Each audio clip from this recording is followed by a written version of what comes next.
There we go. It's doing a thing. It's doing a thing. Let's see what thing it does.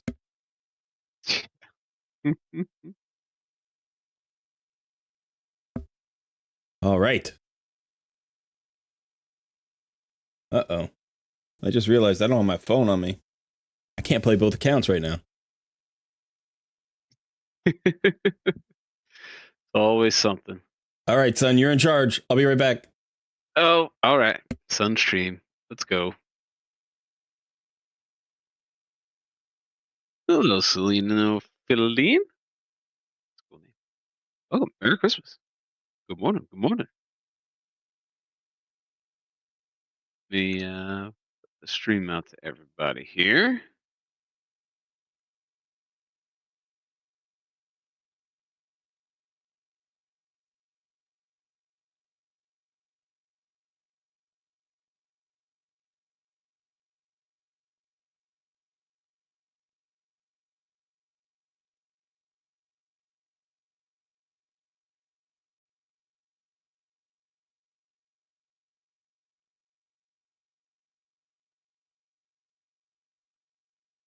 All right, there we go.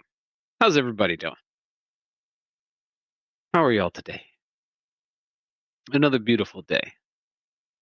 A Christmas Eve kind of day. Almost the start of another new year.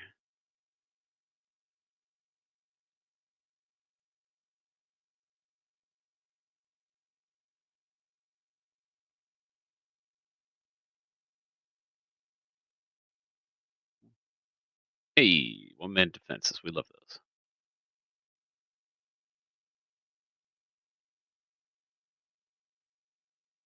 Cole lost his phone somewhere, so he's doing his thing. Nice gift from Plarium? Yeah.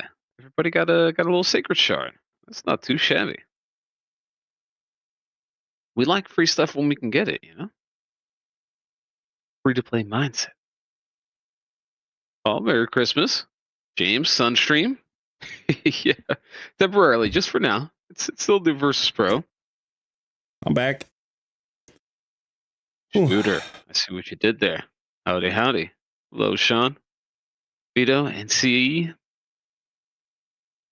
Hello, hello, everybody. Hey, folks. Happy holidays. Merry Christmas. Happy holidays. Okay, so the big news, which most people should know already, is that we had a void shard 2 times this weekend. In fact, it's still going on. We did. Did you get any extra void shards? I haven't gotten an extra void shard. I was hoping for one more. I got one more. I got one more yesterday. Yeah? I don't even remember what I pulled from it, so it was a Couldn't great have been pull. good. Yeah. Couldn't have been too good. Yeah, I got an extra one on my main, and I got a rare. I got an Ash Walker. There you go. A little something, something. Yeah. Got my Yesterday main account here. was a Renegade Painkeeper kind of day for those rares. Yeah, it was. Cold Heart too. Everybody got a Cold Heart except for me. Yeah. I can't get a Cold Heart. There were a lot of good rares. I mean, one of the things that's kind of interesting is when you have a lot of void shards, you know, there are only so many rares in epics, so you're going to get a few good ones. It's hard to avoid them, but we got a lot of Renegades, we got a lot of Cold Hearts, we got a lot of and we don't want to talk about it too much because video coming out tomorrow. There's another video coming out, but we did get a lot of good rares. Yeah, we may have pulled something else. Thank you, Lithoria. Good morning to Captain Hot Hands, Lieutenant Hot Hands, and everyone. Yeah, Captain, Lieutenant. That's the way it works. Yeah, I'll take it. I don't mind being the captain. No, other way around, bud. Nah. I'm the captain. I'm Captain Hot Hands. You're the other lieutenant. way around. Nah. Sorry, buddy. Fine. I'm Colonel Hot Hands then. Colonel? Yep. You just want to have a higher rank than me? Huh? Mm-hmm. Yep. Some bull stuff right there. All right. Let's see.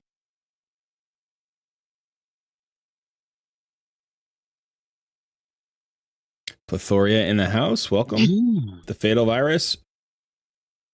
Denise Peregrina. Welcome, welcome. Good to see everybody. It's silence. Hello, Denise. Andrea. Back in Hong Kong.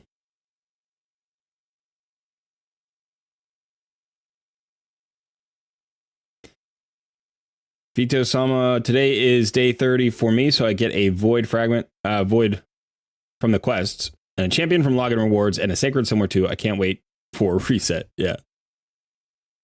Alex, family time, stopping in for the like and say Merry Christmas. Well, thank you for stopping by, Alex. We appreciate the like.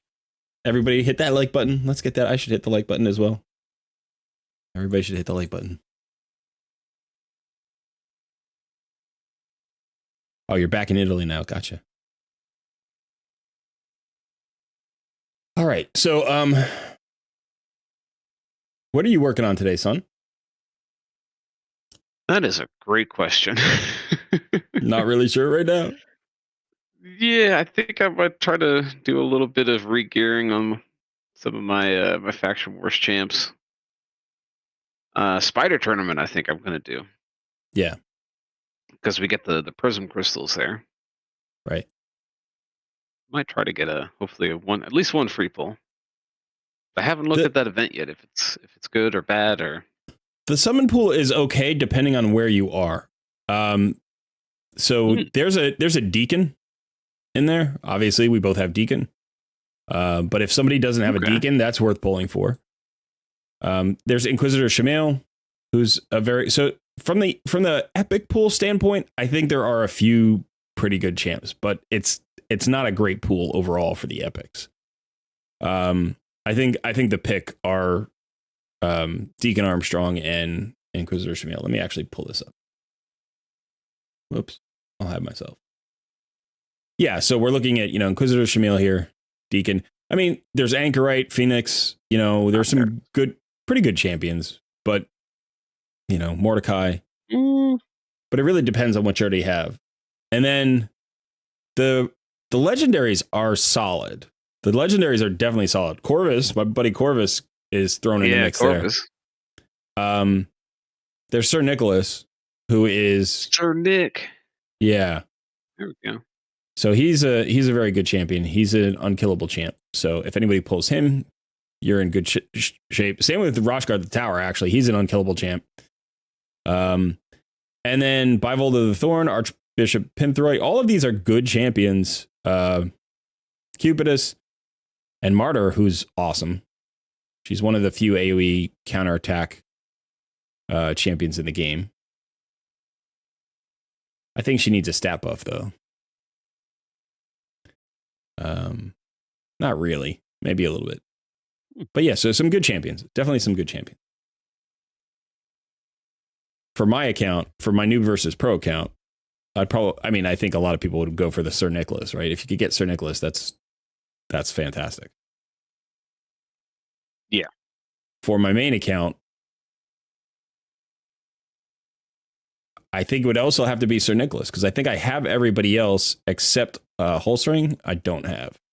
And he's kind of cool, but I don't think he's really as valuable. Or another Corvus. A second Corvus would be fantastic. If I had two Corvuses, that'd be insane. Yeah, all right. That would be a nice pull. Yeah. So what I'm working on today, first of all, let's do the check-in here. Day 125. I am looking at 10 level 60s. I have another 6-star, so I have 11 6-star champions. And Georgid is on his way up. And he is built. You can see, can't see the stats there. Let me see. 99% crit rate. So frustrating, but it's a pretty good build. 170% crit damage right now. We still have more attack to get here. We can level up this chest piece if we need to. Oh, it's HP. I forgot. Yeah.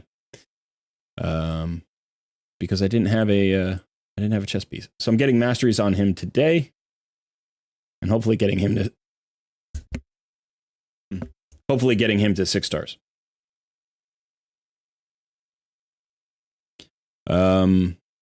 My clan boss's team is in bad shape right now. I don't know why. I was closing in on a 2 key, and now I'm at like a 4. I'm at a 4 key. This keeps happening. I have no idea what's going on. I don't know if it's just bad luck or what. I got 9 million. I got 9 million on a key earlier. I got 9 million on a key, which is, I mean, for Nightmare, that's not even a 4 key. I don't know. Yeah. I mean, I've gotten 17 million. I've gotten 17 million with the same champions on the same affinity. I've gotten 17 million, and now I got 9 million this morning. I'm not really sure what's going on there. Yeah, I'm on my comfy 4 key Ultra Nightmare. Yeah, I can't even touch Ultra Nightmare right now. Ooh, that's nice.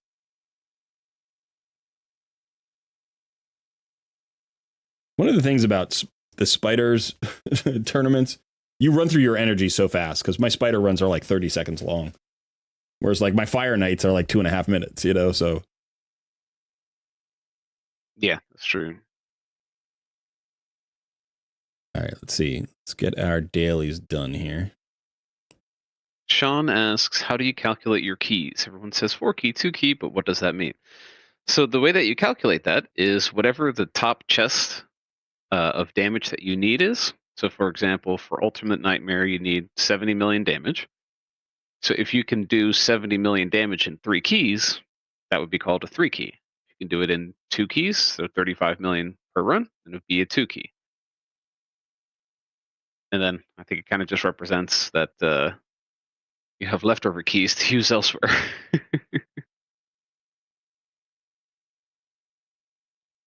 Yeah, so it's like 71.6. So you need 36 million a key for a 2 key on Ultra Nightmare. Yeah, it's just over 70 million. Well, you'd rather be over than under. Is like 40 million-ish?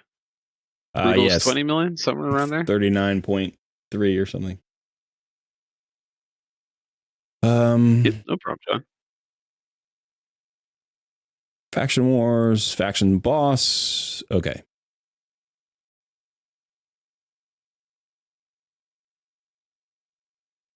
Yeah, I might have messed up slightly. I did all of my quests and everything yesterday. I was so focused on getting my Fellhound to 6-star and finishing that mission. I didn't leave myself anything. For today, you mean? You roll? Yeah. I pretty much already did everything. But once I got started, by the time I realized what I was doing, I was so deep into it. I was like, well, I guess I'm just going to keep going now. I've got no other choices. But I set a goal and I got it done.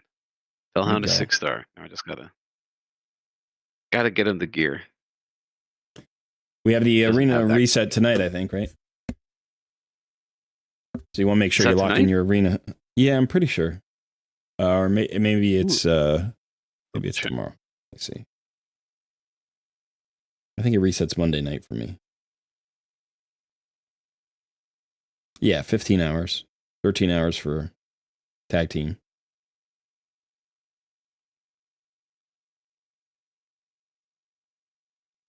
So you want to make sure you lock in your arena rank, especially in 3v3.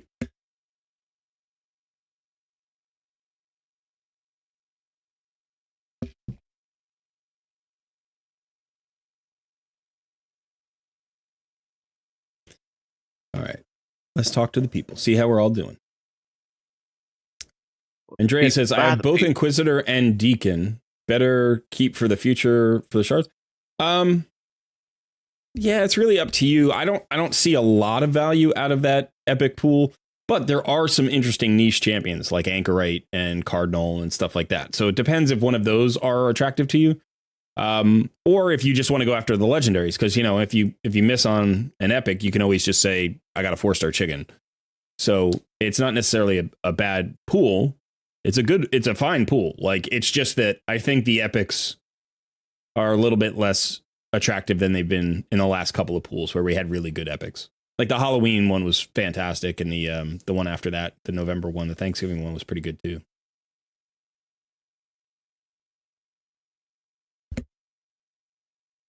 What's my opinion of Saint Nicholas?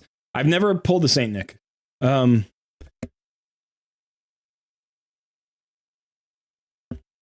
never pulled the Saint Nicholas. What I know is that he's got a 4-turn cooldown, 2-turn uptime block damage skill. So he's an unkillable champ, and he's Void Affinity, which is nice. My understanding is that he does pretty good damage, but personally, I don't know. I just think if you don't have an unkillable comp, you want one. And he's one of the champions that can do it, so.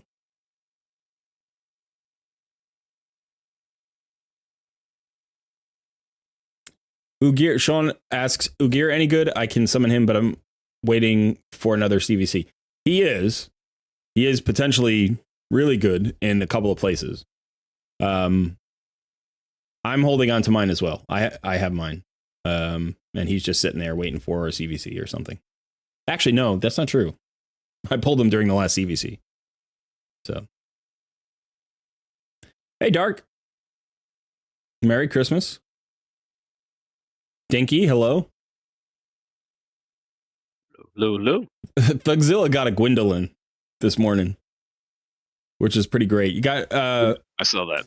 Yeah, Thug got the Sacred Shard and pulled it right away, and it landed. So congrats. Yeah, I don't know what's going on, Kieran. I don't know why I've had such a drop off. I mean, normally I would think affinity, but when you do 16 million on an affinity and then you do 9 million later on the same affinity, there's something going on with the RNG. I don't think anything's changed realistically. 22 million Ultra Nightmare. That's nice. Yeah, it's all right. It's kind of hovering around that mark right now. I'm hoping to get it a little better at some point. I know Silent's saying I should put somebody in the toxic set. Yeah, would be nice. Fortunately, I just don't have the gear. If I could, I would. Mo asks, can you tell us the story about your shiny head? Why does it shine? I mean, it's probably just reflecting the sun over there. But yeah, the story of my shiny head. I don't know that there's much of a story. It's reflecting me? What? Every man in my family has a full head of hair, including my father's in his 80s. He's got a full head of hair.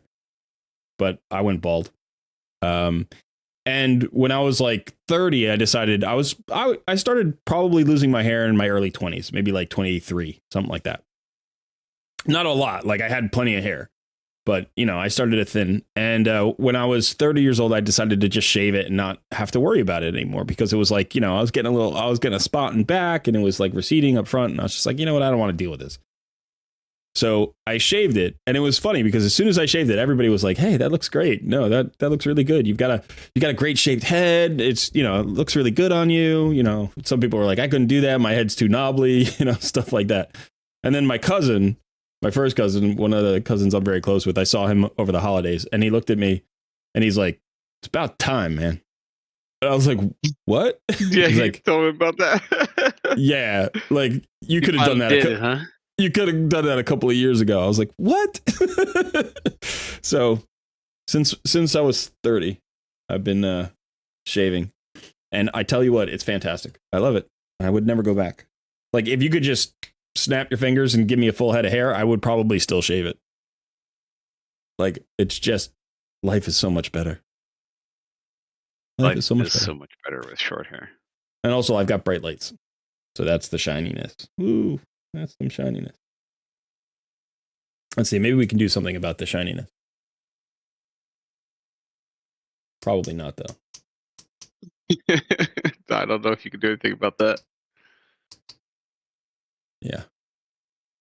I think this shine might be, yep, this shine's coming from the skylight. So it's nothing to do about that. That's just sunlight.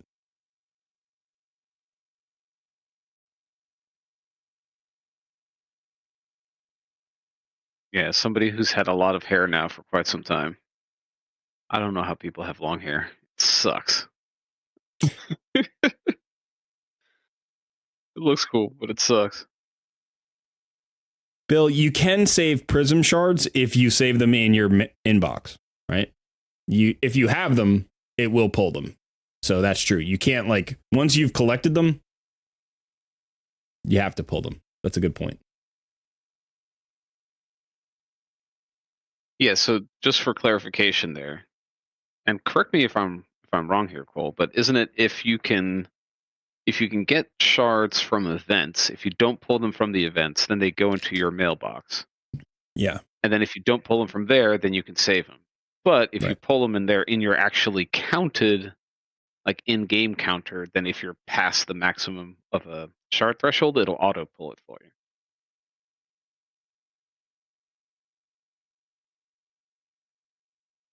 I have the hair of a Viking. Yeah, I'll take it.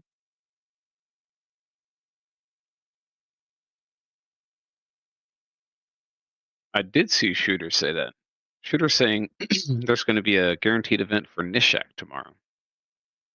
And he also has a feeling there will be one for Gwendolyn. Plethora says, "Nah, we love your shiny head. Thank you." And Mo was like, "Yeah, your head is great. I think so too. Nice."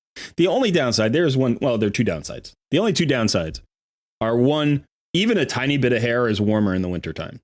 Even you'd be surprised. Like, sometimes I'll let it grow just for like a couple of weeks to just get a little bit of fringe going, and that'll make a difference. It makes you warmer. And then the second thing is you have to watch out for sunburn. There's nothing worse than a sunburned scalp. Like, if you've ever gotten sunburn on your back, on your scalp, it's like 3 times as bad. So, yeah, those are the only two downsides. But the good news is you don't have to spend any more money on shampoo. You don't have to spend money on going to the barber or the hairdresser, right? Ooh. Every hat fits great. You don't have to worry about like your hair getting messed up. There's no such thing as bedhead anymore. So a lot of good things.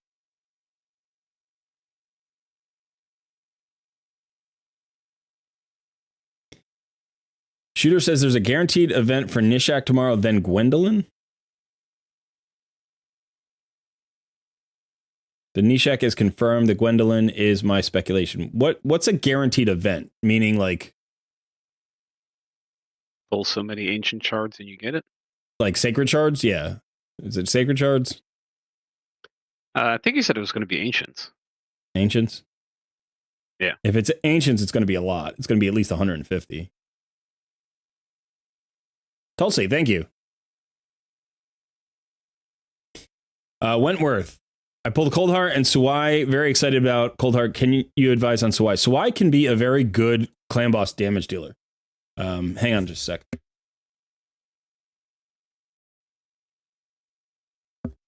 Yeah, I'll take you through Suai in a minute. Let me just finish this run here. But she's a good debuffer and damage dealer for clan boss, potentially, if you don't have somebody better. She's actually good for all bosses, really. She's a boss killer. 180 ancients.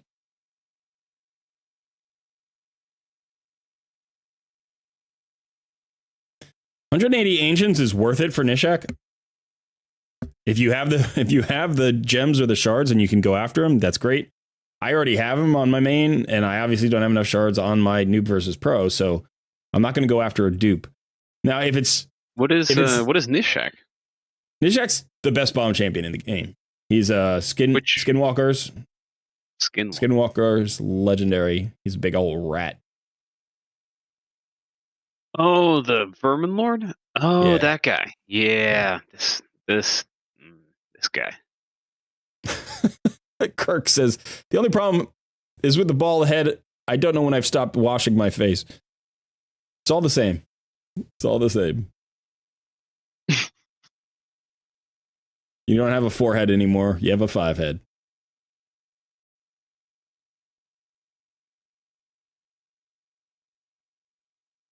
MTG didn't fuse him last year. That's surprising.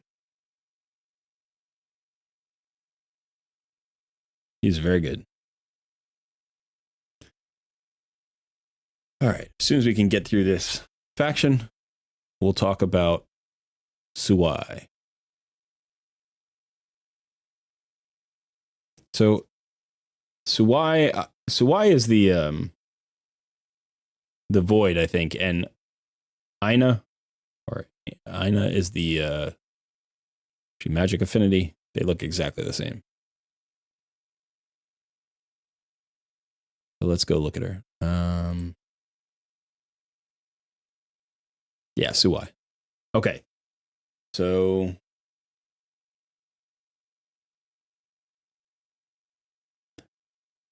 all right, so you have a decrease defense here. She also places increased attack and increase crit damage on herself if it kills an enemy, which is not going to happen in clan boss or against bosses, but she can do that in like arena or wave content. Then she has an AoE with a decreased attack, which is very nice. And then she has a weaken, which is 100% chance. So for clan boss, she brings decreased defense, decreased attack, and weaken. That's a pretty good trio of debuffs. When you think about it, those are the three most important debuffs for clan boss: decreased defense, decreased attack, weaken. She also hits pretty hard. She's definitely got some damage. The nice thing about this weaken, by the way, is she places it before attacking, which is kind of cool.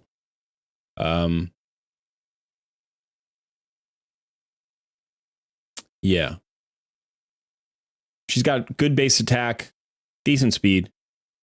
She's got the additional crit rate.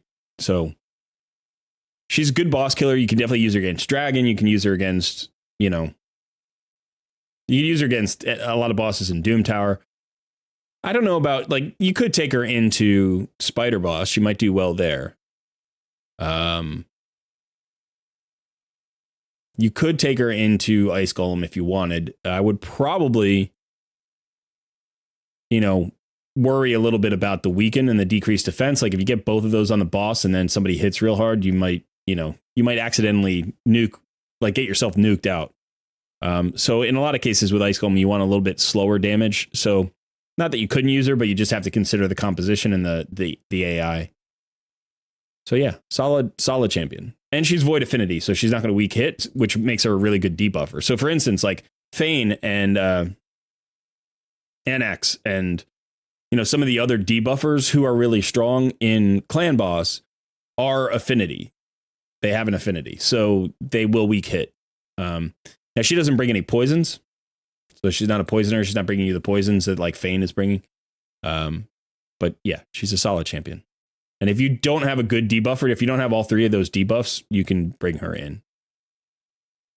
Probably best in an unkillable composition, but I think a lot of people don't run her because there are other options that seem to be a little bit better because they either bring poisons or HP burns, or they have extra turn mechanics, or they have, something that makes them a little bit more like an ignored defense, like Whisper.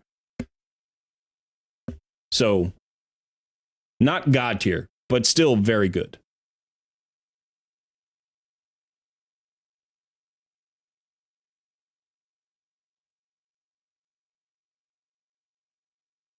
Got to get in here and run my Minotaur.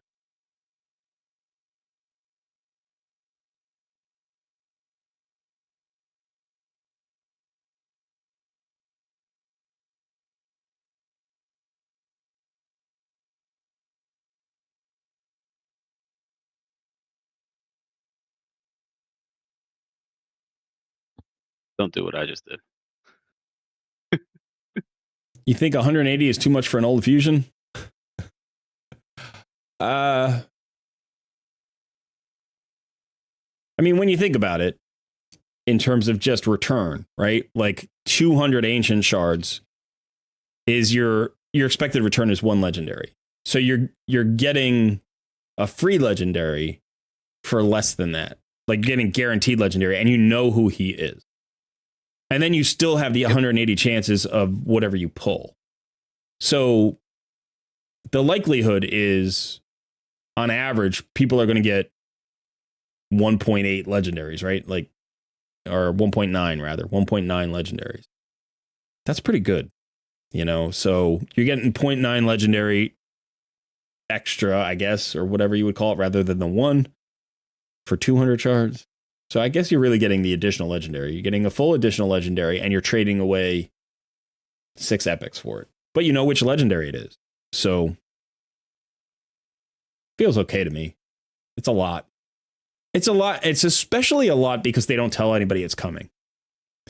That's really the thing that ticks me off. If they told us a month ago that it was coming, we could have said, okay, well, now we have the Tormund, we have the Blizzard Fusion, we have the Nishak guaranteed, you know, like, but they don't give us the heads up. Even 2 weeks notice would have been better, you know, so, or just put it on a schedule, you know, say like, hey, the 20, I was about to say like an event roadmap on this month, we're going to have a guaranteed champion event on this month. Because realistically, what free-to-play player is going to grab 180 ancient shards? Yeah. Unless you're saving up for months at a time. John Hodgson, good evening. Flexzilla says the 3 wise men didn't see a bright star in the sky. It was Colred's head reflecting the moonlight, and he was doing roofing.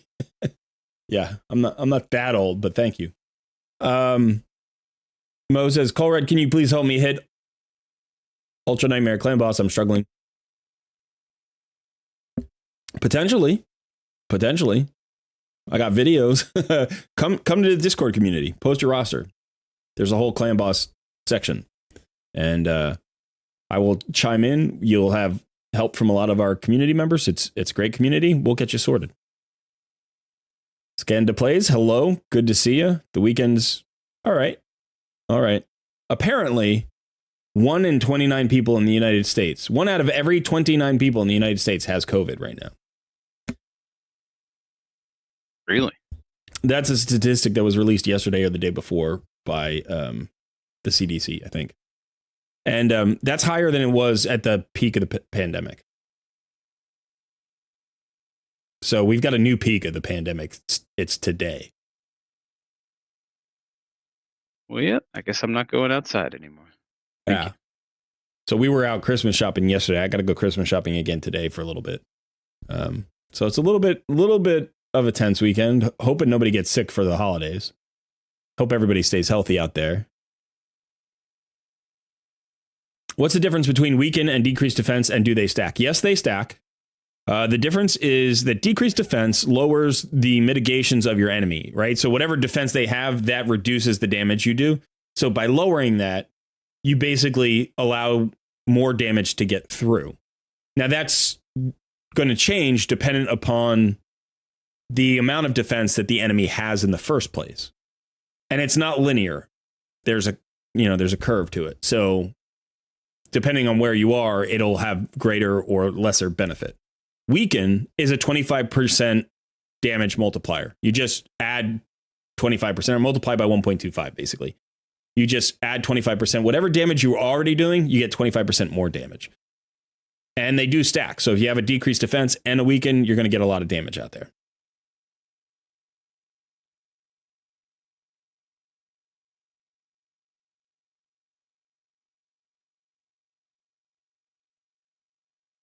That's the good stuff.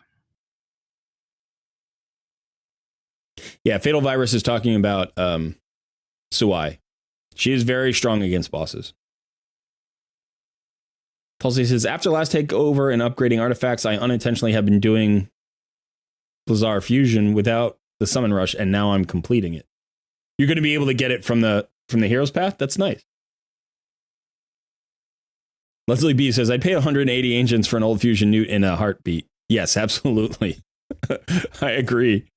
I would empty all of my gems. I would use every gem I had if I didn't have enough shards to get more shards to get a newt. A second newt would be insane.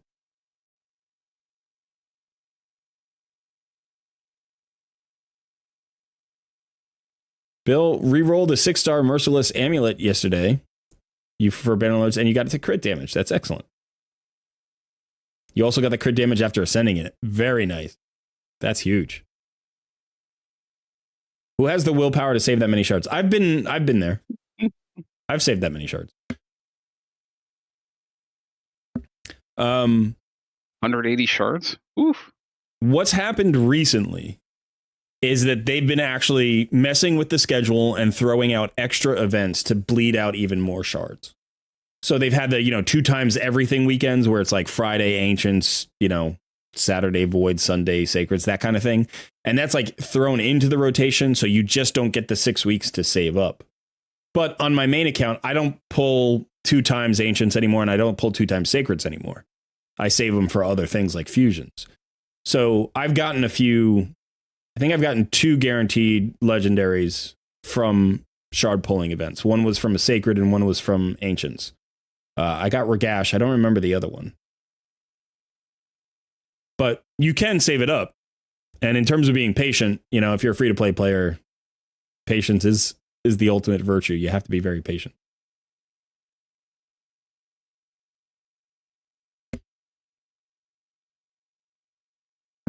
Corvus is coming along. I haven't had as much time to work on him as I was hoping. I think I'm going to try to have a video about him. I'm trying to get a new clan boss speed tune. That's what I'm trying to do. I haven't actually used him anywhere. I haven't built him yet because I'm trying to speed tune him. And so he's got his masteries. He's got his books. He's 6 stars, level 60. His masteries are like, I have them. I don't think I've chosen them yet. So he has all his scrolls, basically. But I have to build like 3 other champions for this speed tune. Actually, no, I don't. I changed it. Now I only have to build. I have to build two additional champions. One is a 6-star who I just have to rebuild, and then another one is currently, I think, maybe a level 40, maybe a level 40, but I have to rebuild. So we'll see. They can do it. Level 40 in Ultimate Nightmare, no problem. Yeah, I mean, the speed tune will hold, but the problem is. It's not an unkillable team. So the stats matter. I can show you the brand new Georgia. Yeah, absolutely. Skenda says, I will sell my house for a newt.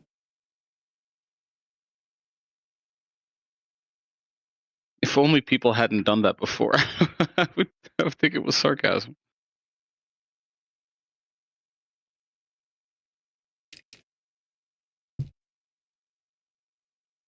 Yeah, I don't know how long 2 times is good for Thugzilla. On my main account, for me, it was probably somewhere around like 16 months. I stopped pulling for 2 times Ancient Shards. It was before a year and a half. It definitely was. But it was longer than a year.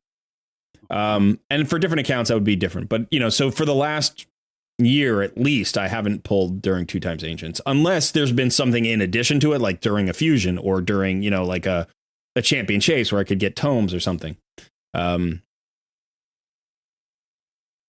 Jeremy just pulled a Corvus from his Prism Shard this morning. Congrats, Jeremy. That's fantastic. Dark has Helicath with all his masteries now, working on books. Also, he's 6 stars. That's great. Helicath is fantastic. I think out of all of the fusions that I've done, Helicath is my favorite. And he's definitely the one that's affected my account the most. And that's including Newt. Now, granted, Helicath was a year before Newt, so.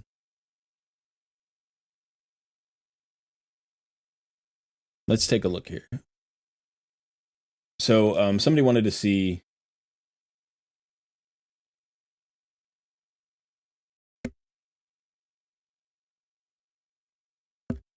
I've got a bit of a frog in my throat this morning. It's frustrating. My wife's not feeling so well, which is one of the reasons why the stream was delayed. I hope she's okay. I'm going to have to check on her. But she's resting right now. But yeah, so here's my Georgian. You can see him right there. And he's 5 stars, level 34. He is built. Like, he's got gear. He does not have his masteries yet. Obviously, we're grinding his masteries right now. But you can see he does decent damage. It's not there yet. It's clearly not there yet, but he does decent damage. So yeah, I'm pretty excited about him, actually. I almost wanted to hit the fast forward button and just buy his masteries. I almost did. But I was like, you know what? This is the NOOB versus PRO account. I really need to be a little bit more careful. I need the silver. You know, I want to be more efficient with the energy. I've gotten in a bad habit on my main account. I've gotten in a bad habit on my main account of just buying masteries recently. I've done it for like 4 champions. And one of the reasons is just content. Like, I don't have the time to grind the Minotaur. I just don't. So, unfortunately, that means I burn through my gems a lot faster than I used to.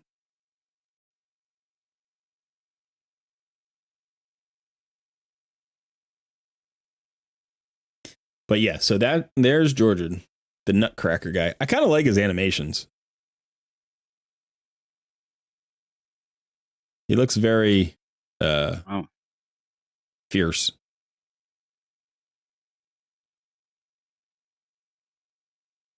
But yeah, so Wukong is also leveling up and getting masteries, so it's gonna slow it down a little bit. Wukong's almost capped at masteries. He'll cap his masteries before he caps his levels. So that'll be good. And yeah, he only needs like maybe like 200 more scrolls and he's done. Whereas I think Georgia hasn't hit the top tier of scrolls yet. I think he's still grinding the medium scrolls. Let's see. Oh, actually, that might have just capped Wukong. He might be done. That'd be nice. What's going on over there, son? Death by spider? I'm trying to figure out why all of a sudden. Ouch. All of a sudden.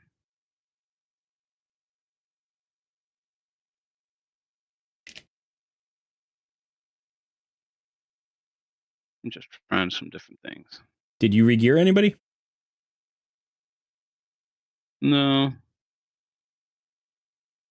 For some reason, so my previous team had Armor in it. That works most of the time, but for some reason, it's targeting Armor. What affinity? And that's killing him. It's the green affinity. Spirit. So Armor is Spirit. The only one that's weak affinity is Geomancer, but it's not targeting Geomancer for some reason. Hmm.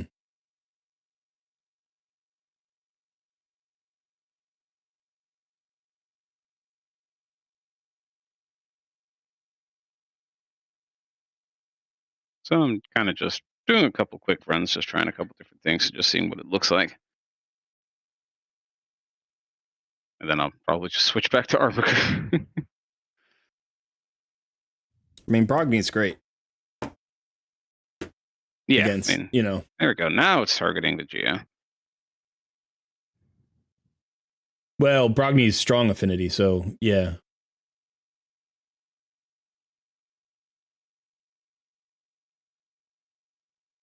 But the shield and the block debuffs are going to just keep your team alive. It won't be as fast, but should work.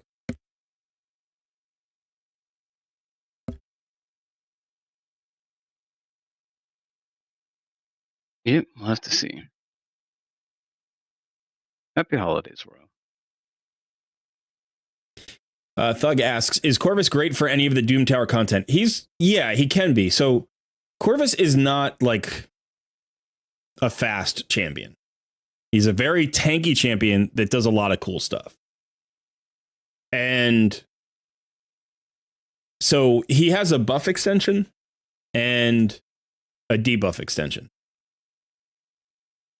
And that's pretty cool. So any champion where you're using HP burns or poisons, that would be good. Anywhere you need damage mitigation could be good because he's got a passive that reduces incoming damage based on poisons. So he could definitely be part of a tanky squad. He could be great with like a counter attacker. So if you're trying, if you need help in waves, let's say you're running like a Valkyrie or a Martyr or something, he can extend those buffs. He could be great with a shield champion because he can extend those buffs. Yeah, so he's really versatile. And he does good damage against bosses because of the poisons and the poison sensitivity. So if you're running like a poison comp, he's great because of the poison sensitivity. So very good champion all around. But really, really the reason I'm excited for him is for clan boss. You can definitely play him into any of the bosses in like any of the regular dungeon bosses. With probably the exception of Fire Knight. Probably wouldn't run him into Fire Knight, but you could run him in the other 3 bosses. You could run him in the Spider. That would be fine. He could do work against Spider. Especially if you're running like an old school HP burn without an activation. Or even with an activation.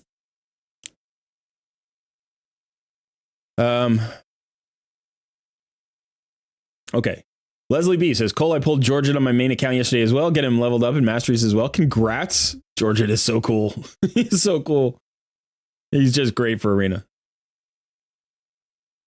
A good time to run Minnow is during CVC. That's true. When is a good time to grind Masteries since there's no event for Minnow? Yeah, you can run it during a CVC.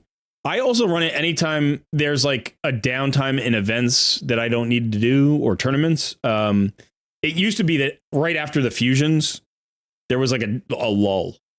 And so I would just run Minnow there, but they've upped the volume of events and tournaments. So now it's harder to find a lull. So the best time to run Minotaur is typically if there isn't like a good triple dip out there for something else for you to put your energy in, and you have champions that you've built and you're trying to get progress out of. Every champion in the game is better with Masteries. Some champions don't need books, but every champion gets better with Masteries. So a good time to run, Minotaur for Masteries is when you need Masteries. What I like to do is I like to run them. If I know I'm taking a champion to 6 stars, I like to run them from like level 1 when they're 5 stars and just get like I'm doing here with Georgette. I'm not here. I'm doing here with Georgette. Like he's still 5 stars, but I know he's going to be my next 6 stars. So I'm just getting him leveled up in Minotaur. And that makes it more efficient. Same with Wukong. Wukong is 6 stars, but is not maxed out level. So if you can get XP for your energy as well, that's a good double dip. And so that's pretty valuable. If you could do it during a CVC, that'd be even better. Cole, can you talk about Crushing Rend and Cruelty and when to use each? Yeah, I could give that a shot. Give me a minute. Let me get out of here when this is done. I always get in such a rush to get my new champs to 60 and don't take advantage of the minnow leveling double dip. Yeah. I mean, so if you have a barrel and you can just get them to like level 1, 6 stars and then take them to 60. If you can do that, then sometimes it's just worth buying the Masteries. So if you have a barrel, buying Masteries with a barrel is like the fastest way to get everybody all the way up and like powerful and going. But yeah, I do think that you need to be a little bit patient with 6-starring champions right away if you're not going to get their Masteries on. Like, Sun, did you get your Masteries for your Fellhound? No. I just got him to 6-star. He's level 1 right now. And then Gotcha. Tomorrow starts another champion training. Kind of. The Hero's Path has champion training in it, so. Yeah. I was actually going to look into whether or not I would need Masteries for Fellhound. If he's just going to be my campaign farmer in most cases.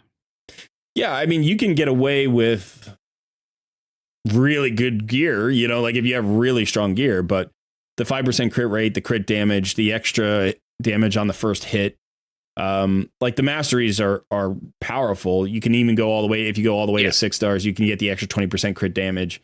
And then, of course, you're going to use him in other places. He's going to be in secret rooms. There are 2 different secret rooms where you're going to use him. And you're going to use him at faction crypts. So, yeah. I mean, if you don't need his Masteries and you can still one-shot every wave in campaign, just because you have super powerful gear, that's nice. But also think about it this way. Like you could put the Masteries on him and that alleviates some of the stat burden from the gear. And then maybe some of those pieces can go to other people, and you can use suboptimal gear on him, you know, because the masteries boost his stats enough. Yeah. All right, let's go talk about Crushing Rend and Cruelty.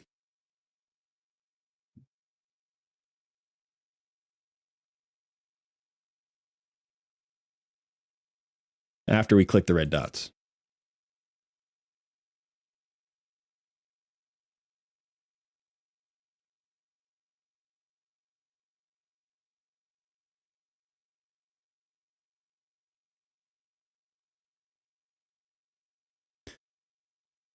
Okay, so Crushing Rend. Each round, a number of this champion's hits will ignore a percentage of the target's defense. The percentage of ignored defense depends on the level of the target. And so the higher the level of the target, the more defense you ignore. Now, the thing about Crushing Rend is this is really, really powerful when you get it all the way to max stars. Hang on a sec. Yeah. So here you can see, like, it's the first hit each round, and then it's the first 2 hits each round, and then it's every hit will ignore a percentage of the target's defense, and will ignore 1% defense for every 10 levels. So this can be really powerful. It's not bad in PvP, but it's not great. Even though you've got the extra crit damage and you're ignoring defense, all that stuff.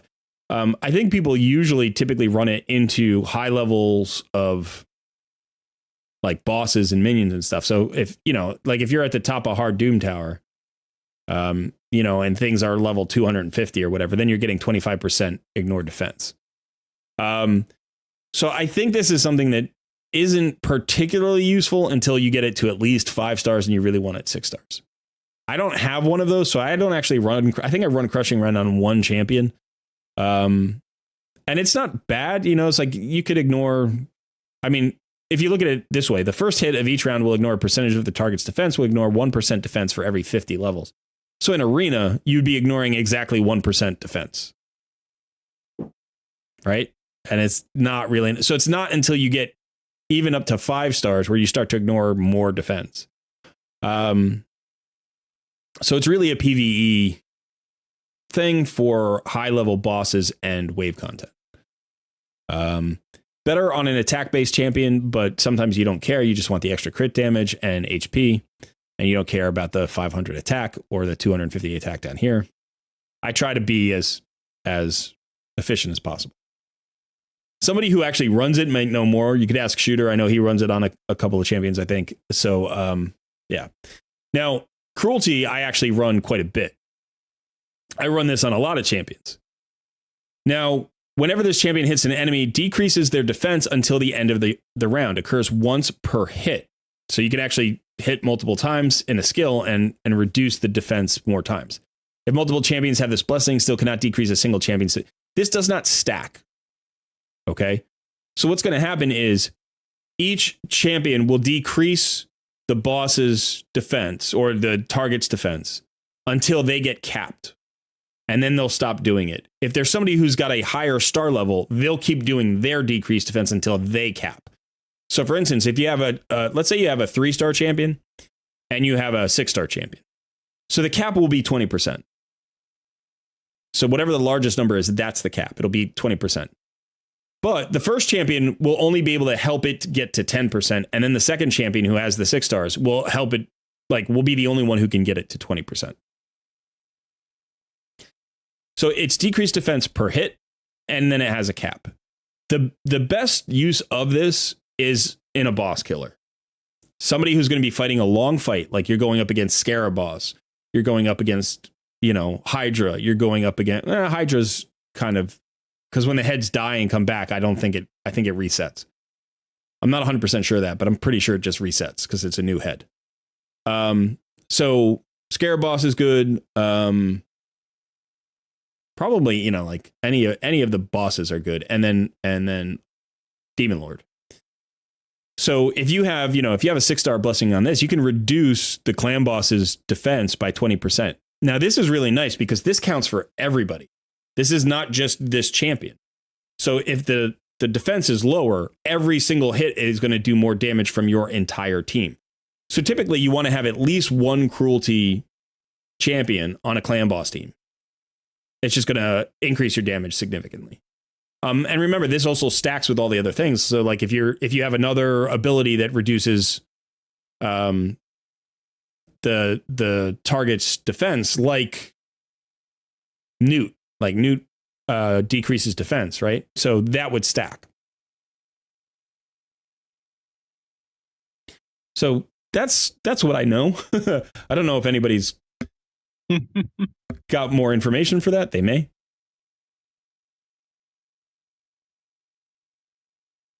You want Crushing Rend on every PvE nuker that is 6-star and on every Seer period. Yeah, Seer would be perfect for it, right? If you can get that high tier.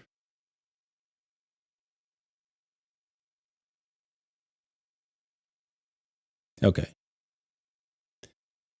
I'm sorry. Let's bring Sun back here.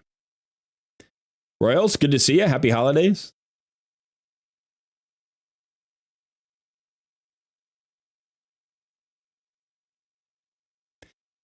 Tulsi asks, can you talk about your clan's clan boss and Hydra? What are you taking down daily, weekly? I'm pretty sure.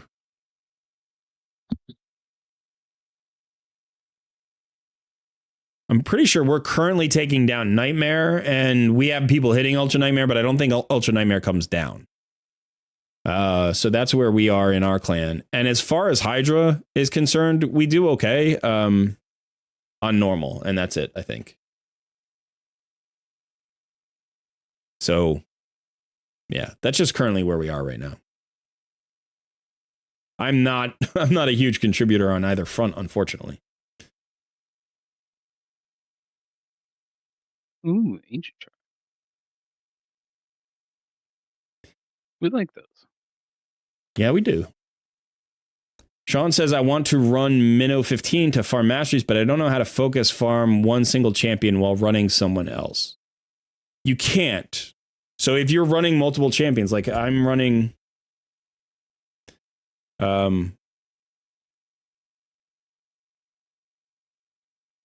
So here, I'm running 2 champions, right? Or technically, I'm running 4 champions. Now, the way this works is Deacon is maxed out, so he can't pull scrolls. Artak is maxed out, so he can't pull scrolls. I think Wukong is now maxed out, so he can't pull scrolls, which means all of the scrolls will go to Georgid now. Now, I could remove Wukong here. I don't need Wukong in order to clear the stage. Like, he's irrelevant. Like, Artak does it basically with Deacon. So I have a duo here.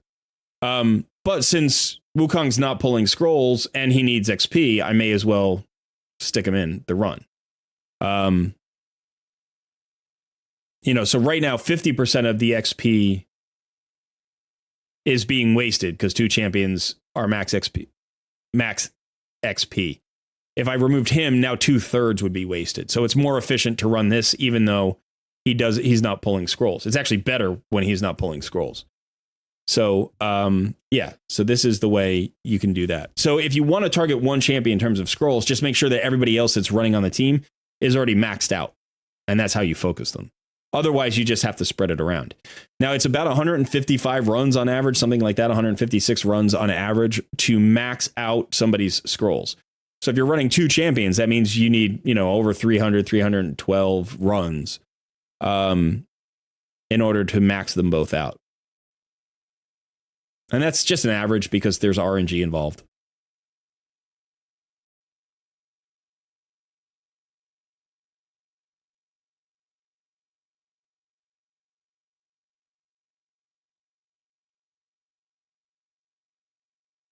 Selena Feline says, yesterday I pulled an Undead Void Legendary and her name is Little Miss Annie. Well, congrats on the Void Lego. I have her as well. I don't have her built. There are some people who really, really like her. She does have some interesting mechanics. She's good against Scarab Boss. She's really good against Scarab Boss. But, not one of the top tier Void Legos. But still, anytime you get a new Lego, that's fun.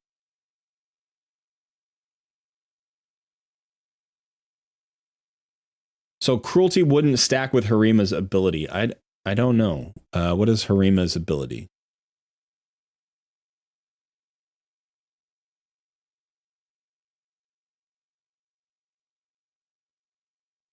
What are we talking about?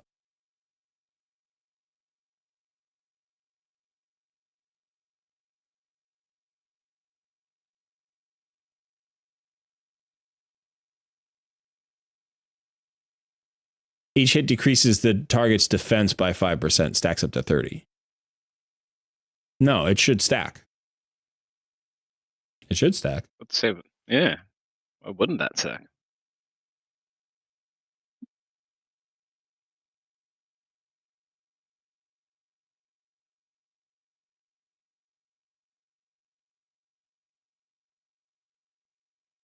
It doesn't stack with Harima or Newt?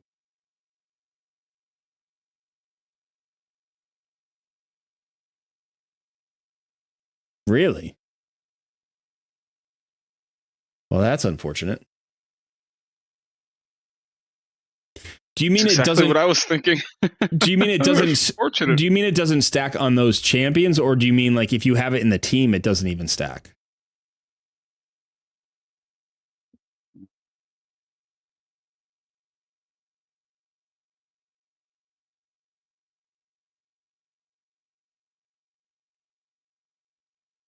He says you get to the threshold faster. Gotcha. What about That makes Harima? What about Harima and Newt on the same team? Is that the same thing? Do they not stack then?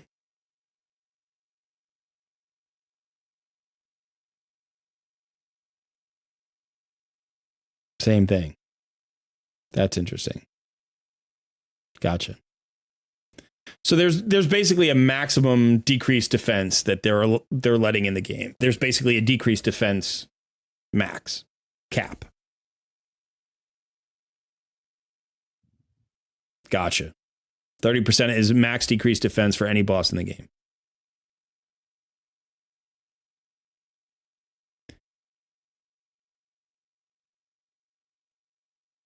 So then it does proc. It would proc on Harima. It just wouldn't stack. It wouldn't increase your maximum. It would just get you there faster. Hey, Speedy B. Happy holidays.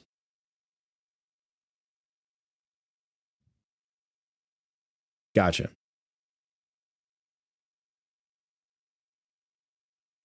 Tulsi asks, are you doing live arena 35 wins for Primal Courts, or do you think they will reduce the win count sooner or later? I think the win count is fine. I actually think it's balanced in a pretty good place for the number of shards you can get per month then.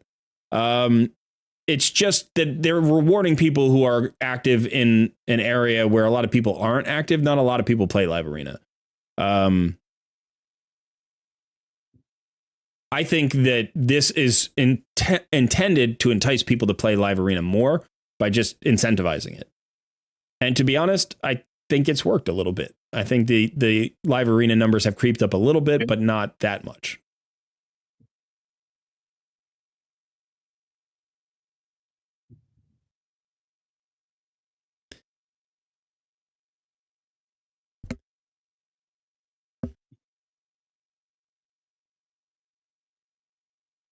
All right. Live arena is totally worth doing. It is worth doing. I mean, the area bonuses by themselves are fantastic. The annoying thing is the medal system. Like, I don't know. I don't even know why they did that. But the area bonuses are fantastic.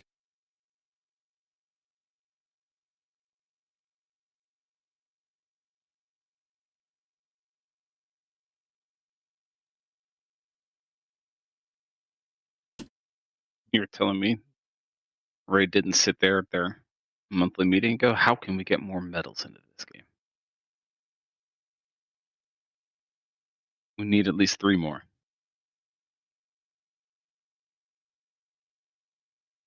Yeah, Merry Christmas. Hey, Liv. Merry Christmas. You're showing your Discord, by the way. I was for a second.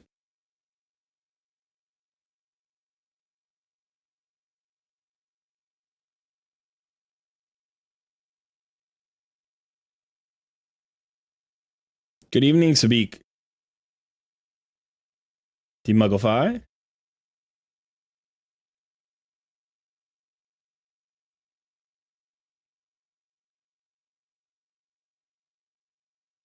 Yeah, Bill, it makes sense that there's a cap.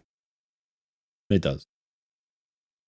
I mean, there are champions who can ignore 100% defense, which is kind of interesting that, you know, like, you don't want defense to be useless, but at the same time, it is kind of interesting that that's where they drew the line.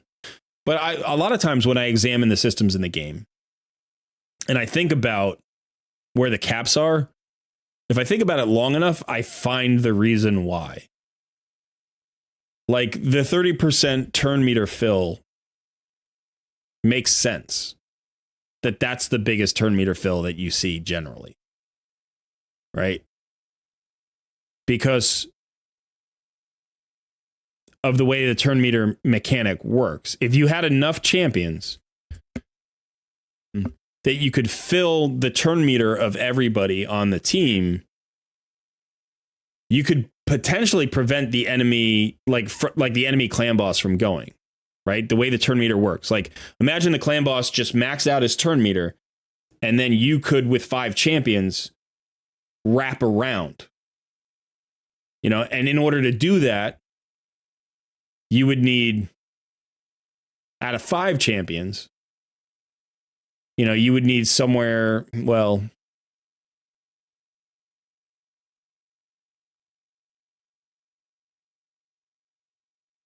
I'm trying to think of, you know, if Relentless set would do it, because you can't do it with speed, right? You can't wrap around with speed. You can lap the boss, but you can't force him into not having a turn. So the only way to do that would be to give everybody, like, to give a turn meter filler 100% turn meter, have them get to a free turn where they fill other turn meters back to 100. So imagine like running 5 Seekers. Like, imagine running that, right? So you're like, okay, so you get a Seeker to go, so everybody gets 30% extra turn meter, then a second Seeker to go, everybody gets third turn meter. Third Seeker goes, everybody gets 30% turn meter. The fourth Seeker goes, they were at 90%, right? And that pushes everybody around again. But now the fifth just takes, that first champion goes to 90%. And they can't wrap around again. So they can't go again, right? But it would be interesting, like 5 Seekers and Relentless. I wonder if you could lap the boss. I think you could. If you had 5 Seekers and Relentless, I think you would have a decent chance of occasionally lapping, like locking the boss out. You know, you'd get more turns. Like, he would literally just not take a turn and you would go around and around and around. But if you had even 35% turn meter fill, you reduce the number of champions by 1 and all of a sudden it becomes a lot easier, right? So you have to stop it at 30% turn meter fill.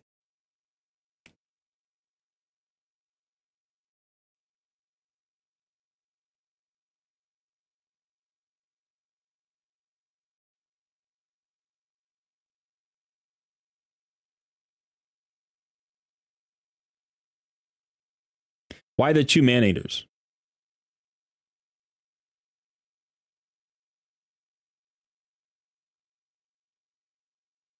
I'm not sure why the man-eaters would be helpful.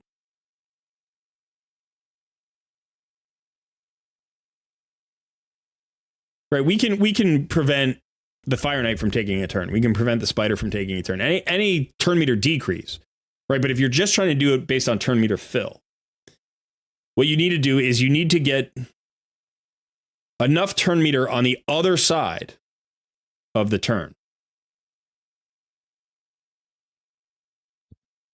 Yeah, but you can't steal turn meter from clan boss.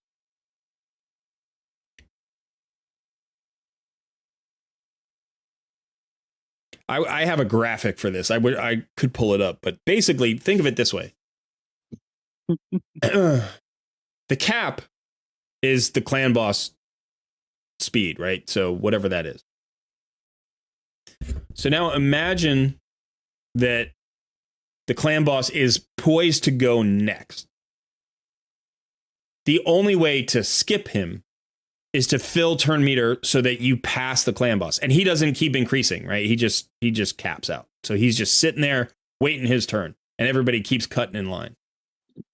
So let's say you have one champion that has been pushed over the turn meter, right? Even if it's the champion that's going. Seeker goes right before the clan boss goes. The clan boss goes to 100%. The Seeker is now on the other side of the clan boss, literally starting from 0 and building back up towards maximum turn meter. So now that Seeker has to get to maximum turn meter in order to use another turn meter fill.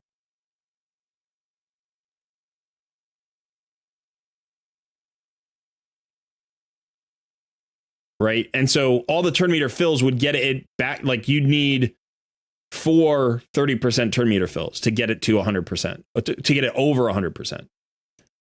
But if it was 35%, you would only need 3 of them. If it was 50%, you would only need 2 of them. So that's why there's a cap at 30%, because otherwise you would you could potentially do it in Hydra with 6 champions. Right? If you had 35%, you could have 3 on one side and 3 on the other, and they would be rotating. So 3 of them would get the other 3 over the max, which then the other 3 would get them over the max, and then those 3 would get them over the max. And so you would literally have and like the Hydra clan boss would never get a turn. Literally, you would just kill them over and over again on turn 1.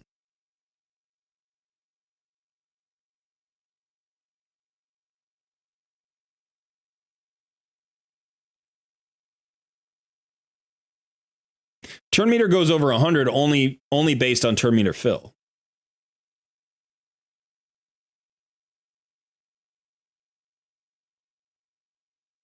How would the boss get a turn? He's capped at 100. He's just sitting there at 100, right? Like the passive fill doesn't go over 100%. I don't think so. Maybe for the clan boss it does. Maybe he's the exception. But it doesn't for anywhere else. Right? Like basically what happens is you hit the go next point and your turn meter stops filling. I think. I'm pretty sure that's how it works. That's how it works in Arena, right? So somebody can be stuck at 100% and you can just keep turn meter filling and going around and around and around them. Like that's what a speed tune does in Arena. It literally says you don't get to fill your turn meter. And it doesn't have to be, you don't have to the amount of turn meter fill doesn't have to increase based on the enemy's speed. They just literally stop at 100% turn meter.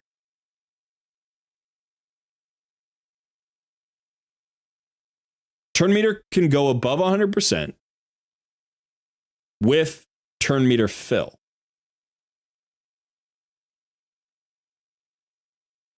Right? I mean, think about it in Arena. If you had a perfectly speed-tuned team, so every champion was at the exact speed they needed to be, they didn't have any extra speed. Right? If the enemy passively filled past 100%, speed tuning wouldn't be possible that way.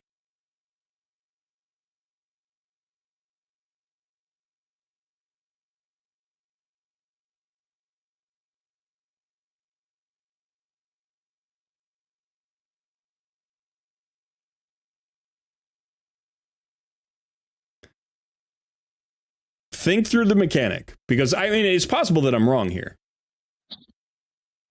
But let's say you had a 300 speed arbiter and the enemy arbiter was at 299, right? So it's 1 speed slower than you. But your next champion, your deacon or your seeker or whoever it is, was exactly speed tuned. So whatever that is, that's 230 or whatever it is. If the enemy arbiter filled past 100%, and it doesn't matter what speed they are, they could be at 200, they could be at 100, they could be at 500, it doesn't matter. If they filled past 100%, then when you turn meter filled, they would have gone past 100%. And you are only getting your second champion to the 101% mark. Like that's all you're doing on a speed tune. So if that enemy filled their turn meter at all, the speed tune would break. They're stuck at the front of the line. They can't take a step forward. They can't do it. Now, maybe the clan boss can. I don't know. But that's how we, like, you'll see it happen in PvE. You'll see it happen all the time. You'll have a boss that's got a full turn meter, completely full, and you'll land a decreased turn meter. Right? And it'll be like, oh, this is, you know, it doesn't reduce as much as you see, because it's like, okay, they're past 100%. But they still can't go. They can't go until you stop turn meter filling. Right? So even if they pass 100%, so that, like, you know, you decrease turn meter and literally, like, you don't even see the bar move. Right? They still can't go because you are just constantly passing them. So whatever that passive gain is, it doesn't count more than the turn meter fill. It might count more than like other passive, like other, like the natural passive fill. But it doesn't actually force a turn.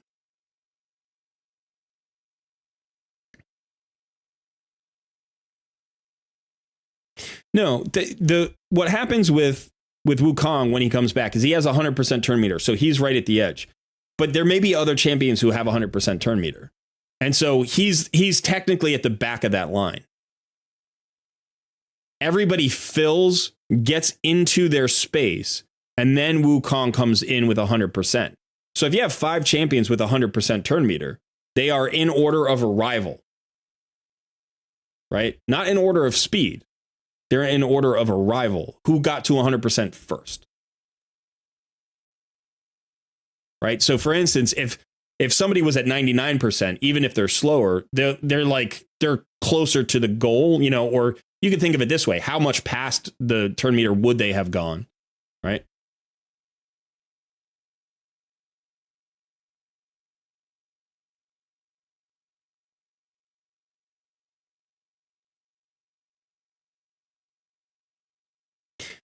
Shooter, so if said 299 Arbiter Speed Arbiter passively gets to 110% turn meter, and you have boosted your next champ to 120, your champ goes, despite the Arbiter being above 100%. Yeah, but what if you've boosted him to 101%?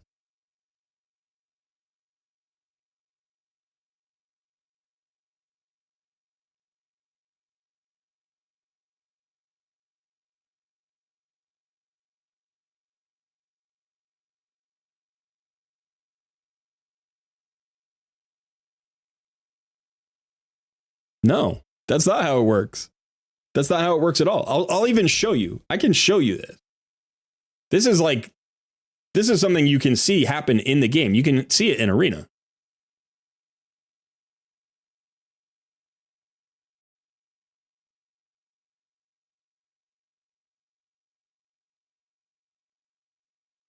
I have to find a team I might have to switch my account.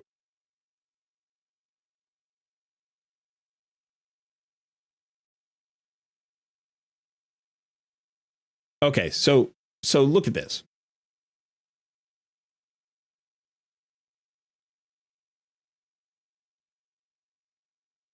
All right. So let me pull up my calculator here.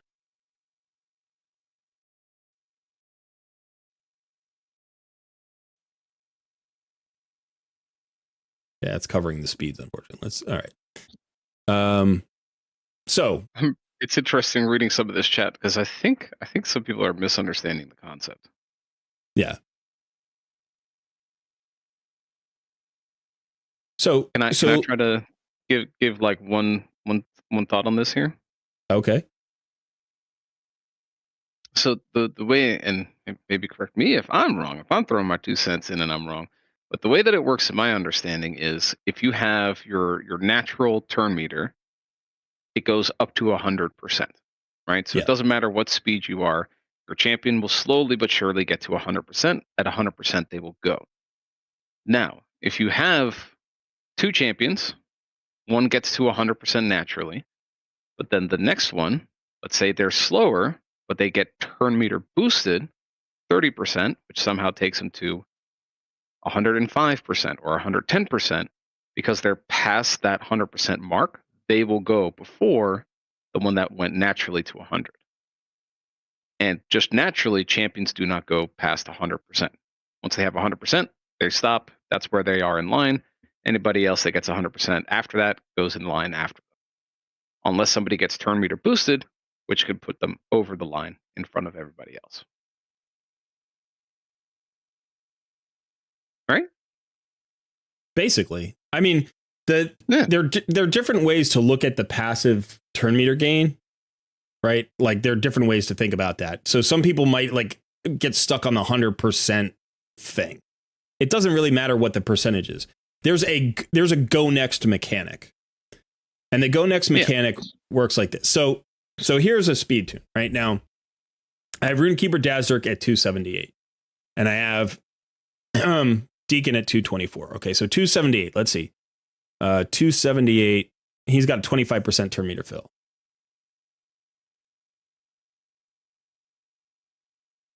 So the next champion needs to go. Let's see. Sorry. Here we go. So the next champion needs to run at 224 or 222.4 or faster. So I'm running at 224. So I am just barely fast enough to go. I'm literally just barely fast enough to go. But if Runekeeper Dazzurk goes first, and there is a champion who is one speed slower on the other team, let's say their Arbiter is running 277. If my Runekeeper Dazzurk goes first, their Arbiter won't go. Now their Arbiter gets passive, everybody gets passive turn meter fill after Runekeeper Dazzurk goes. My team and the enemy team all get passive turn meter fill.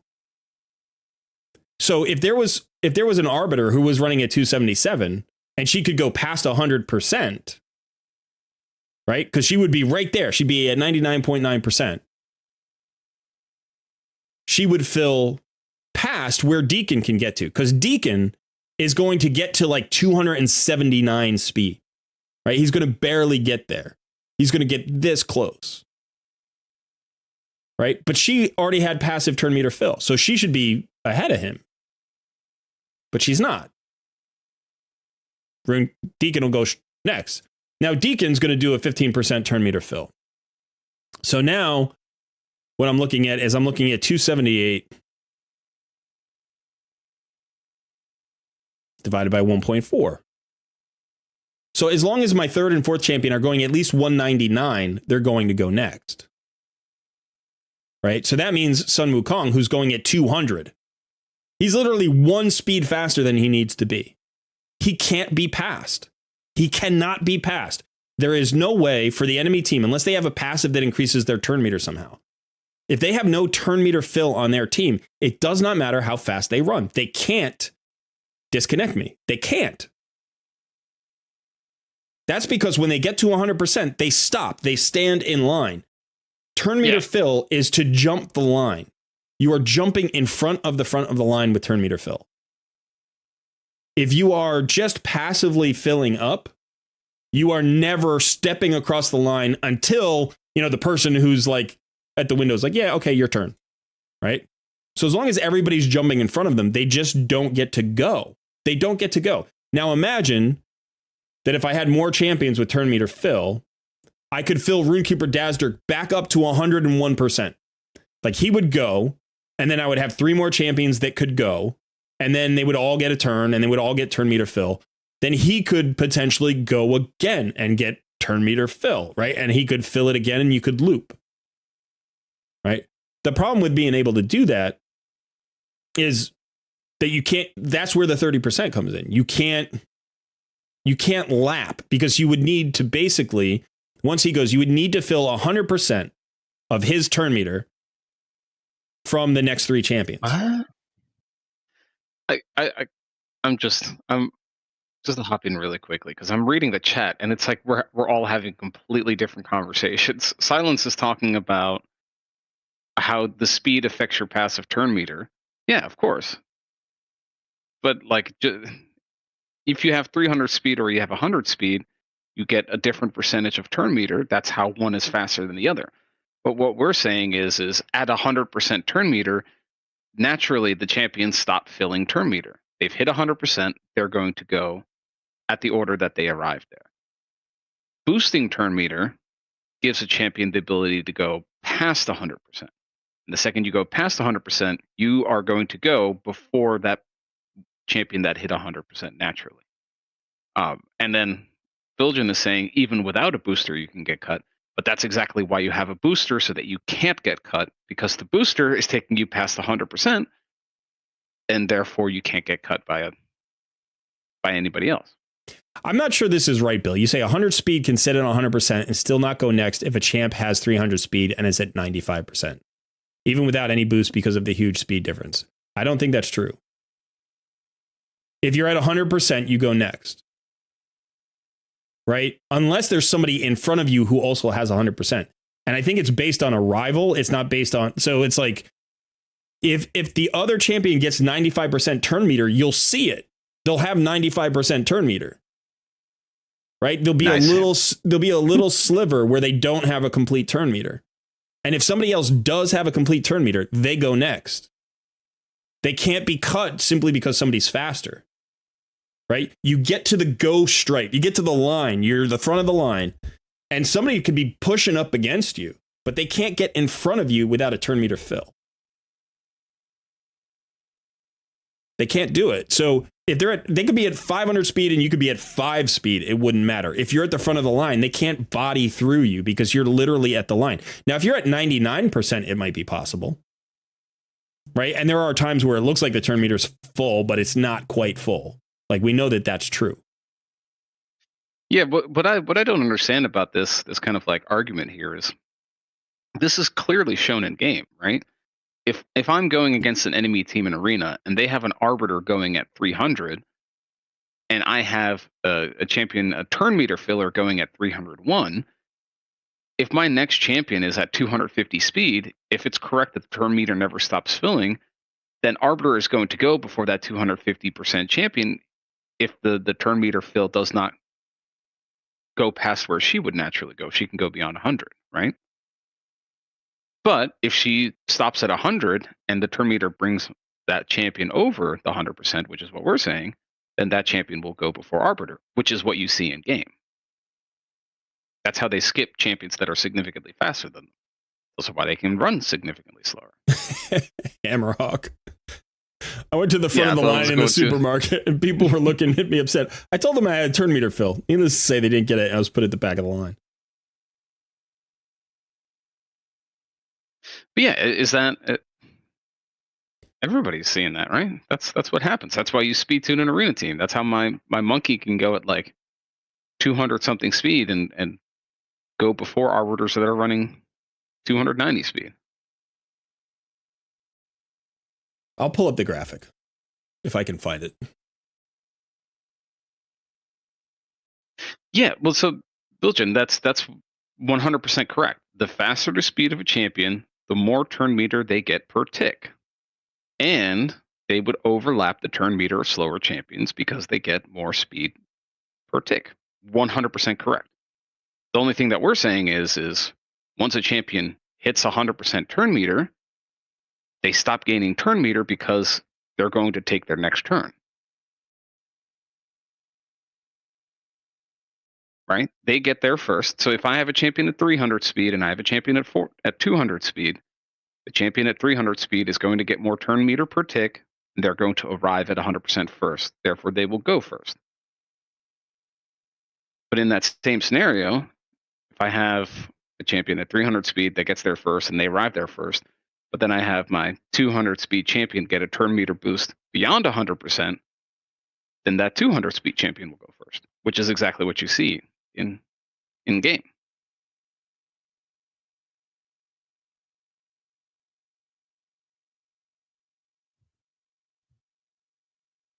Yeah, well, sometimes even if they are full, arbiter goes first, but that's because it's on arrival, right? I mean, now we're talking like the minutia where it might look like your turn meter is full, but you're really at 99.999% because of a percentage.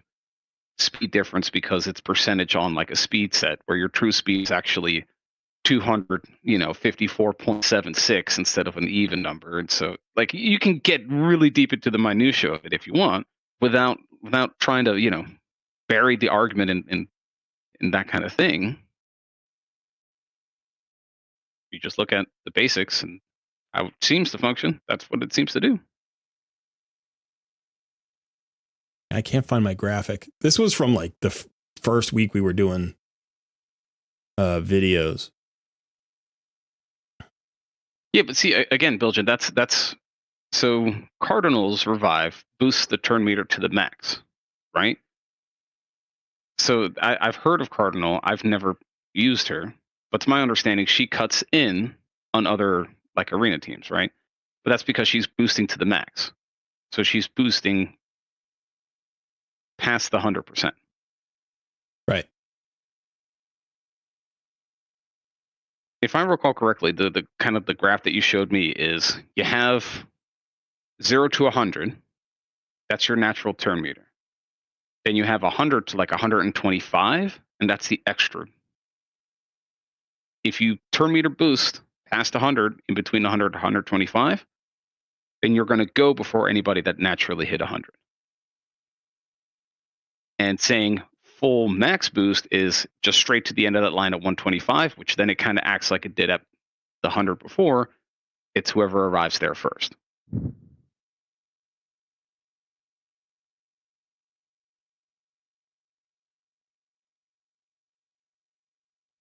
Yeah, Elaine, so that's just your speed tune isn't done well. Unfortunately, I should say it that way. That's I don't mean that in a mean way, but if your high tune goes first and she turn meter boosts everybody, but then you get cut in, that means that the champions that are following them up are not fast enough. They're not getting to over that 100% turn meter fill. I'm having a lot of issues with my internet right now, I think. I can't get anything to open.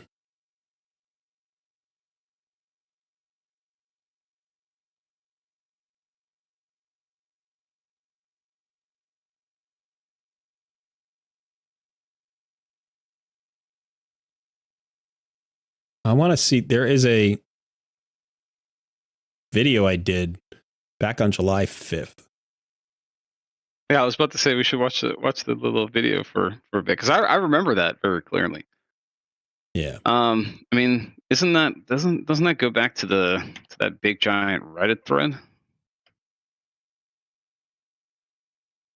Yeah. There's some of that, but I want to see if I can find this graphic, because I can't produce it right now. My computer's just not happy.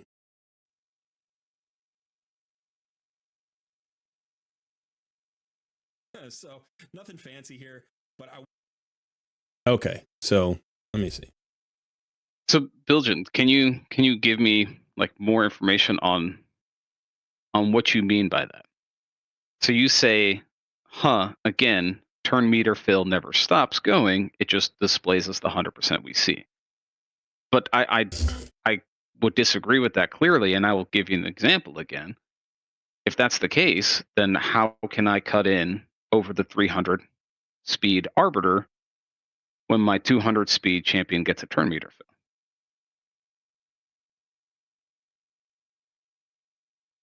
Right? So let me I've got the video up. Let me go into this for a little bit, and I'll do the explanation, and maybe you'll understand exactly what's going on here. It helps to see the visual. I like this. Let's do it. So this is the, like, I'm not going to be able to manipulate this. I don't want to play the video for everybody right now, but this is basically the way the turn meter works. There is the standard turn meter, which goes from start to go. Okay. The goal line is what we call 100%. That's 100% turn meter. That's the goal line. And that is the line that you can hit passively. You can hit the goal line. Now, past that point, there is sort of an undetermined space, which is extra turn meter. It's above 100%. It's past the goal line. Okay. Now, there is a maximum. Cardinal reaches the maximum. And what that means is the maximum is like a second goal line. It is the ultimate goal line, right? So it really doesn't matter if there's a number out there. Basically, what it's saying is everybody at max can't be turn meter filled past this point. Like you can't jump in line anymore. So imagine that this scenario is the speed tune, right? That the stars on the bottom are my team and the circles on the top are the enemy team. And this is an arena. Now, what has happened is my first star, number 1, has reached the goal line. That is the current champion that is going to go. When you spawn in, when you come into the arena and everybody populates the arena, there's one champion that has a full turn meter. That's champion number 1. And they are standing on the goal line. They are literally going next. There's no way for them to be cut ever, right? They have to go next because they have maximum turn meter. Nobody else has 100% turn meter. Everybody else has a little bit less, right? Now, in order for 3 to go next, to jump 2, even if they're slower, right? They have to get turn meter fill and they have to get past the goal line. They have to get 1/10 or 1/100th of a point, whatever you want to call it. They just have to get past the goal line, right? What's going to happen is when 1 goes, everybody's going to get passive turn meter fill. But my team will get active turn meter fill. It will get a turn meter boost from Arbiter or whoever that is in the first spot. Now, with the passive turn meter fill, 2 is going to end up on the goal line. They're just going to be standing on the goal line. And they would normally go next, right? And in fact, there's going to be a queue forming behind them. So 2, 3, 4, 5, 6, 7, 8 would like if there were no turn meter fill, they would just all line up. By the way, it's possible that like based on the tick, multiple people end up on the goal line. Just on the passive fill, multiple people could end up with 100% turn meter. But they will be in order of how they got there, right? So 2 will have gotten there first, then 3, then 4, then 5, 6, 7, and 8. But with turn meter fill, what happens is 3 jumps over this goal line. They're now into this bonus turn meter section. You can't see my there. Explain sort of what's going on. Okay, so they're into this bonus turn meter section. If they are in this bonus turn meter section, they go next. This is like a secondary goal line. If you are in this zone, you've been given priority over the normal 100% goal line, right? And again, if more than one person has been filled past the goal line and they are in the bonus turn meter, they will go in order of where they are in the line, who got there first. Okay. Now, if you get all the way to the max, that is a tertiary. That's a third goal line. So basically, you have this goal line here that's 100%. You have the goal line that's this nebulous, unknown amount. And then you have the maximum goal line. The maximum goal line is it. You can't turn meter fill past the max. But only Cardinal, I don't know if there's anybody else, can get you to that line. And when you hit that line, you just form another queue. And then whoever got there first goes first. And whoever gets there next goes next. And everybody at the max line will go before everybody in the bonus turn meter. And everybody in the bonus turn meter will go before everybody who's at the goal line. And everybody at the goal line will go in order of how they arrived. And that's how turn meter fill works. You jump past the goal line, freezing the enemy team stuck behind you because they don't have any turn meter fill. And you can, in fact, lap them. You have seen it happen. And it's not, I mean, part of it is speed. Part of it is speed because the faster you are, right, the more turn meter fill like gets accounted for, right? Like how much you're actually speeding up. But in a lot of cases, it's just how much turn meter you have. If you have, one 30% turn meter filler, then your speeds have to be exactly 30% apart. If you have a 30% turn meter filler followed by another 30% turn meter filler, then you can be 60% apart. And it doesn't matter how fast the enemy is going. It doesn't matter if they're 1 speed slower than you or 100 speed slower than you. They are not going until you run out of turn meter fill or everybody on your team goes and you're just now passively regaining. Because what will happen is once 1 goes, let's say 1 goes back to the end of the line. Right now, they will start filling up turn meter because 1 is the fastest champion. They will fill up more turn meter than anybody else will passively. So what that means is one could go and then actually pass by 7, just passively pass by 7 before 7 gets to the goal line. So if Arbiter, not Arbiter, let's say it's not a turn meter filler, but let's say champion number 1 is going at 300 speed and champion 7 is going at 120 speed. We know that that champion's going to go twice because they are more than twice as fast than 7. And that's because they go and then they start to passively fill up, but they're sprinting back to the line, whereas 7 is just kind of leisurely walking up to the line. But if 7 gets to the line and 1 is sprinting again to try to get to the line, 1 gets stuck behind 7. 7 can't be passed. When 7 hits the goal line, they're going to go in whatever, like if there's nobody in front of them, they are going next. And you can't pass somebody without turn meter. You can't jump the line. Like you can't jump the line at the goal line. You can pass them before they get to the goal line. You could just run through the line faster than they're running, and you could get to the goal line again before they do. But once they're next, once they're at the front of the line and they're standing there, you can't pass them without turn meter fill. And that's just the way that works. So technically, there would be potentially a way to make this perpetual. To fill, and get back to the line and step over the goal line, and the enemy is just stuck at the goal line, and they can never get into that bonus turn meter area. They can't do it. But the only way to do that would be with turn meter fill. You can't do it with turn meter decrease. And the reason I think that you can't do it with turn meter decrease is because even though they're stuck at the goal line and they're not allowed to move forward, their turn meter keeps like counting what they would have had.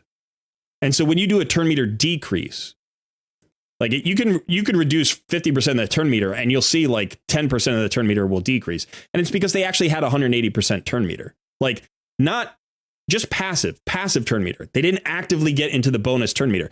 They're just stuck here with a lot of momentum or whatever you want to call it, right? That would continue building up forever. And as long as you keep stepping over the line, they're going to be stuck there forever. Now, the only way to do that, right? If 1 got back into line and got 100% turn meter fill from the other 3 champions, she could go again.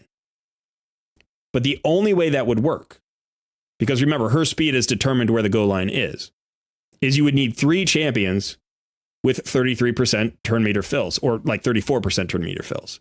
She would need to get 100% turn meter. Actually, it might not even be 100% because she would get that passive fill after her turn, but I don't know how much that would be. But the problem is, of course, you don't get turn meter fills every turn. You have cooldowns, so you can't do it. So even if you had seekers, if you had 4 seekers here, and you had them all in relentless gear, you might be able to do it once, but you wouldn't be able to keep doing it forever because relentless doesn't proc every turn. Right? So like maybe you could get 10, 12, 15 turns before the enemy even got a turn. And maybe that would be enough. But in Clan Boss, the only way to do this perpetually would be to have enough turn meter fill to get everybody back into the beginning of the queue, back to the start line. So they would have to go get back to the start line, and then from the start line be filled all the way up to the goal line again. And that's why I think it's at 30%, because there's no way to do it with 30%. Even on an every other turn. Like I said, if you have relentless, maybe you could get it to go around once or twice. If you had like 5 seekers in relentless, but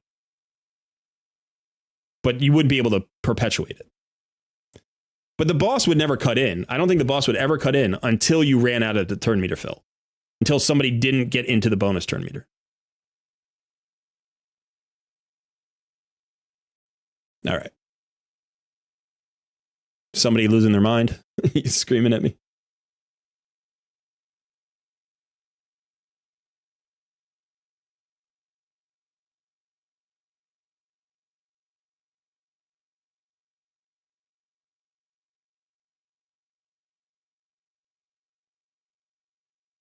They're not. They can't be. Passive and active turn meter boosts are not equal. They're not. One is just like regen. It's like health regen. Think of it that way. think of it that way. Take it out of turn meter context for a second. Think about it based on your health bar. When you regen your health bar, you get up to 100%. That doesn't mean the regen stops. It just means you can't gain any more health. Right? You still have passive regen. If you have a regeneration set and you're at 100%, you just can't fill up your bar anymore. It doesn't mean the proc doesn't happen. The regen proc happens and you don't get any additional health. Right? That's passive turn meter fill. Active turn meter fill is a shield. You get it on top of your health. And it doesn't matter if you're at 100% health or not. You get your turn meter fill. You get a shield. So you can go past 100%. That's the difference between passive turn meter fill and active turn meter fill.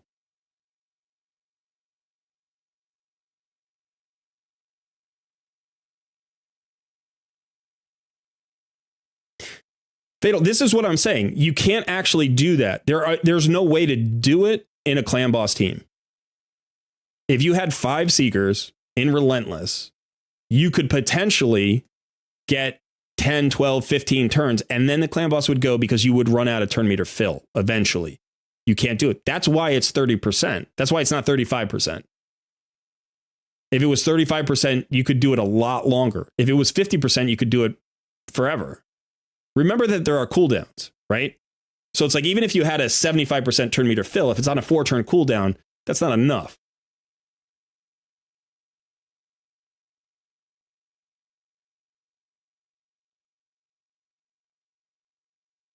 The passive turn meter tick happens past 100% too, in the sense that it's accounted for, just like the regeneration proc is accounted for. It happens. The regeneration happens, but you have 100% health. So you can't get any more health. Right? Like, we know that it happens. The only difference in this particular case is that when you get turn meter decrease, right? But you don't actually get your turn. You don't continue to get faster and faster while you're standing there. You're literally just standing there.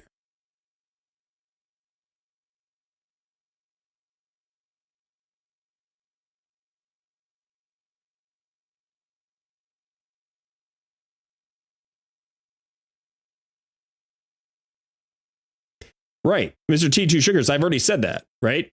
Like it gets accounted for with the turn meter, with the passive turn meter fill continues to just like be accounted for because people are continuing to get in line, and that's how it keeps track of who's in line. Right? And so when you try to reduce turn meter, you can actually, unless you have 100% turn meter reduction, like with Maneater, somebody was saying that before, you'll literally reduce turn meter and not see it move. But that champion won't go. You can still pass that champion just with turn meter fill. And you can pass them however many times you want, however many turn meter fills you have.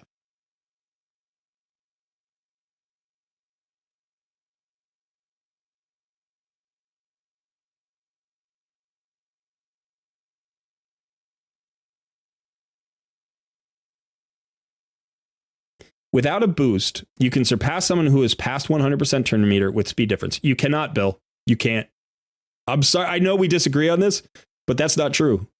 That's not true. You can't find an example in the game where that's true. It'll literally never happen unless there is a passive, there is a mastery, or there is some other mechanic in play that you may not be accounting for. And there are all sorts of them. There are tons of them. So it may feel that way when you're in arena, but you can't build a team that does that. You can't do it.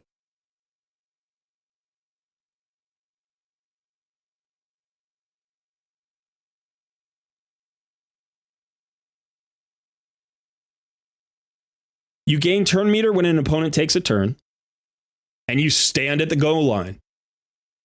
You stand at the goal line until everybody who's in the bonus area has taken their turn, and there's nobody left in front of you. And if somebody else gets pushed into the bonus, they're going to go before you.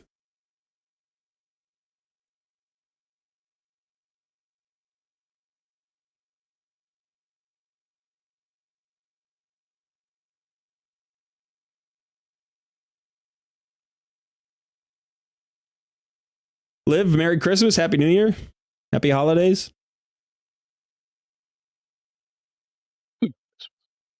Try. I mean, there are all sorts of different ways to get turn meter to break that order, and I'll show you.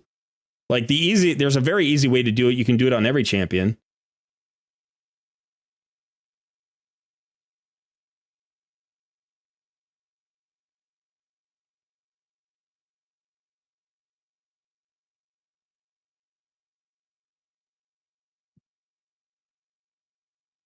There you go. Cycle of Revenge has a 50% chance of increasing the turn meter by 15% when an ally is attacked with a critical hit. You can put this on any champion. You can give any champion in the game active turn meter fill, at least, conditionally. So if they're at 100% and you're at 100%, and you're like, oh, I should go next, and you attack them and you think you're going to get 2 attacks. You think, I've gotten both of my champions to 100% turn meter, let's say. I've got them to 101% turn meter. Like with my speed tune. I've gotten Deacon just there, but he doesn't attack, right? When he does his decreased defense, he doesn't attack. And my next champion, my Wukong, is at like 101% turn meter. But my Deacon's attack activates Cycle of Revenge on an enemy. They get 15% turn meter. Now, they were already sitting at the goal line, right? So they were at 100%. And now they've been pushed to 115%. And my Wukong's at 101%. So he gets cut. He gets cut by Cycle of Revenge. Cycle of Revenge is an active turn meter fill. So you can have it happen in Arena all the time. There are tons of champions who run Cycle of Revenge. But it has to be an active turn meter fill. It is not the passive turn meter fill. It is not just the turn meter regeneration that happens for somebody taking their turn. It never is. It can't be, or speed tunes wouldn't work. It literally can't be, or speed tunes wouldn't work.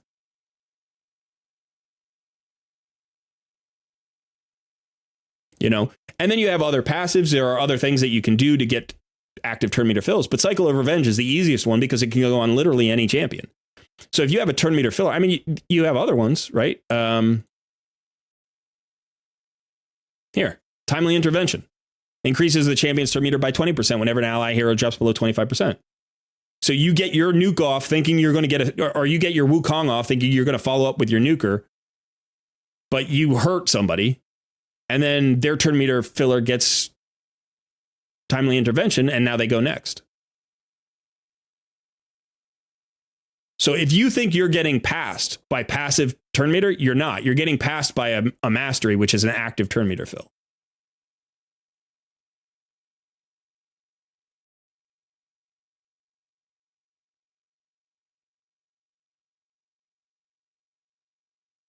Right? Like I look at my my speed tune. Now we've already seen my speed tune. So we know that everybody's just barely tuned. I mean, literally one speed faster than they need. Literally one speed faster, or yeah, she's actually too slow. He's like, she can get cut. She can get cut because she's too slow. But the only reason SUN WUKONG will ever get cut is because Deacon uses his sweeping retribution, which is a hit. And if that crits on somebody, then Cycle of Revenge can proc. And that would cut my SUN WUKONG. Because I mean, maybe. It's potentially possible. Actually, I'm not even sure that that's enough. It might have to be Timely Intervention. Because this is a 15% turn meter fill, and they're getting a 15% turn meter fill.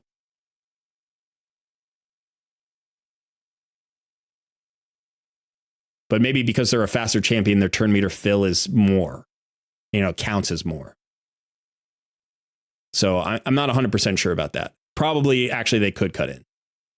Because like if my SUN WUKONG gets 15% of, 200, and they're getting 15% of 250, they could leapfrog my SUN WUKONG. That seems right to me. But it would have to be the mastery.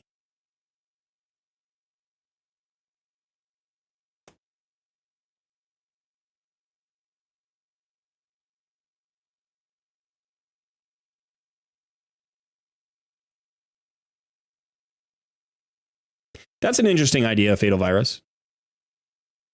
4 Seekers would be 120% turn meter fill.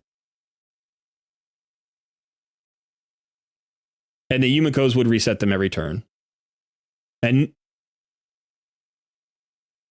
yeah, it might be possible. I don't know. Yumiko's on a 5-turn cooldown reduction, like a 5-turn cooldown, right?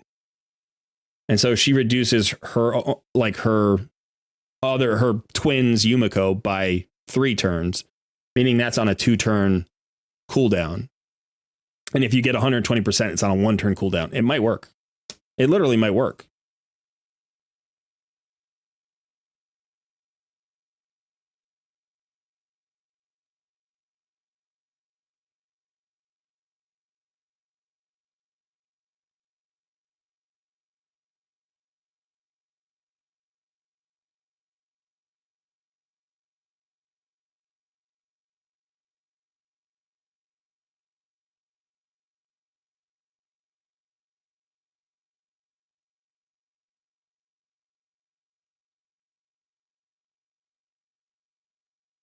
Yeah, it might be a language issue.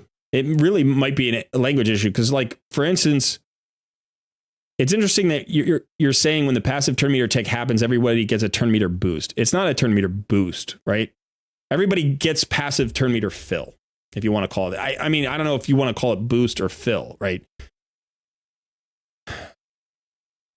Active is when some other source fills up your turn meter. Passive is when the turns just happen and you get your like turn meter regeneration that you get naturally. And other content creators have explained it, Bill, and I've watched those videos and I'm about 99% sure that I'm right based on their videos. In fact, go watch Saf's video on it. Go Saf's video. That's where I learned it. I watched Saf's video. I watched it like 4 times.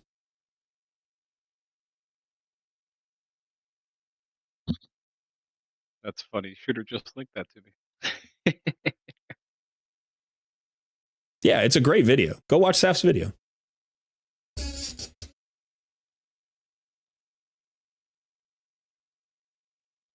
I mean, if you think about it this way, and this is the thing that I'm not sure that is quite coming across. In this speed tune, Deacon is literally at the minimum speed he can be to match Runekeeper Dazzdirk's speed. If Runekeeper Dazzdirk is the fastest champion on the board, then the speed cap is 278. And when Deacon gets a 25% turn meter fill, he hits 279. So if anybody on the other team was faster, then you would say, based on what you're talking about, they just passively fill up. Right? So after Runekeeper Dazzdirk goes, everybody gets a like their natural turn meter fill. Right? The end of turn meter fill. That's what happens. Everybody gets it. Right? It's not like circumvented because there was a turn meter fill skill. Everybody gets that fill. So if somebody was running at 277, right, and they get turn meter fill just passively, they would be higher than 279. Even if they got 1%. Even if they got 1%, they'd be at 280. So Deacon would not be able to go next. He would not be able to go next if anybody got their passive turn meter fill and got past the goal line. He wouldn't be able to go next. You couldn't speed tune. You literally could not speed tune this way, at least, if the passive like turn meter fill happened and caused them to go past 100% turn meter. It wouldn't happen. I don't know. In your explanation, I don't see you accounting for that at all. Like it's literally the first, and it happens a second time as well. Deacon's not going to get cut, and then Wukong's not going to get cut. He's at 200. And this is without any turn meter fill or any masteries on either side where like turn meter fill gets happens. Like none of that. No cycle of revenge or whatever. Literally just if somebody was at 277, right, and they got turn meter fill after Runekeeper took his turn, they would be faster than they would be at the line. They would be, I mean, they would be past the line. They would have walked past the line. And Deacon would not be able to catch them. There's no way he would be able to catch them. He gets filled to 279. He matches the 279 speed. That's all. He takes one fraction of a speed faster than Runekeeper Dazdurk. That puts him over the line. That's why he goes next. Because Runekeeper Dazdurk is standing on the line. He's determined the line. He's the front of the line. He's literally the fastest champion. So how could Deacon go next if anybody else got turn meter fill, like, and was able to get past 100%? He couldn't, because all he's doing is getting to 100%. He's getting to 100.1%. So I've got an interesting development. Okay. So Shooter reached out to Safira about it. To who? Safira. Okay. Right, the guy's video we're talking about here. Yeah. And he sent me the screenshot, so I believe this here. He has, hello, Merry Christmas. What's your question? I hope you can answer. Do champions passively fill their turn meter beyond 100%, or are the natural ticks capped at 100%? Zafira's response was they continue to tick until they take a turn. Right.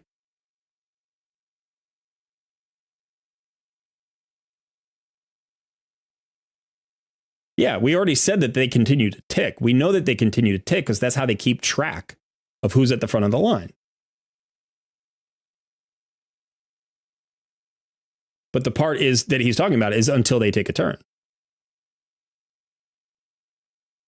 So the question becomes, does the turn meter fill have to pass their current speed, or does it just have to pass the goal line?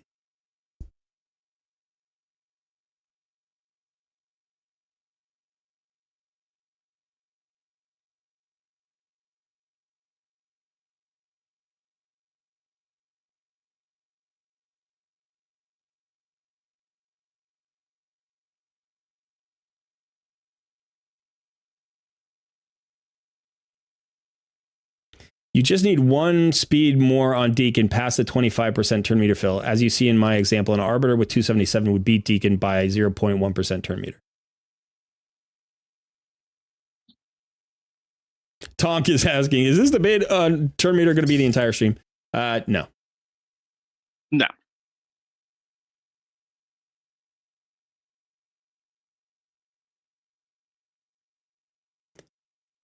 Constant Kakoni asks, but how does Arbiter's turn meter fill cause any turn meter fills actively to the opponent team?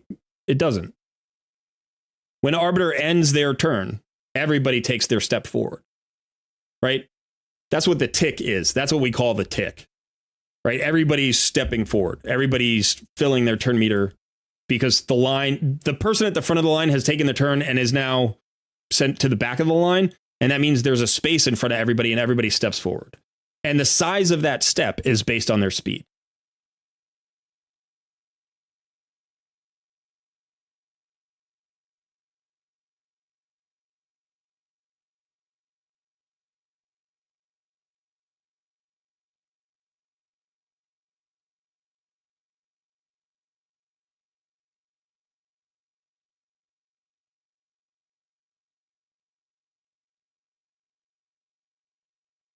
After Runekeeper, the goal line is at 105%. If that were true, then Deacon wouldn't go.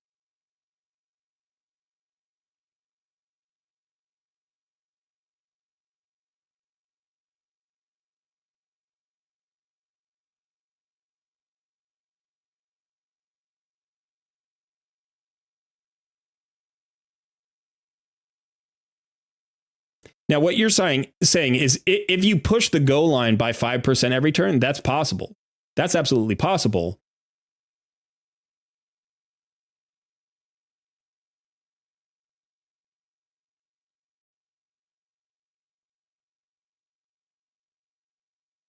But it couldn't be on the first champion. It couldn't be on the first champion.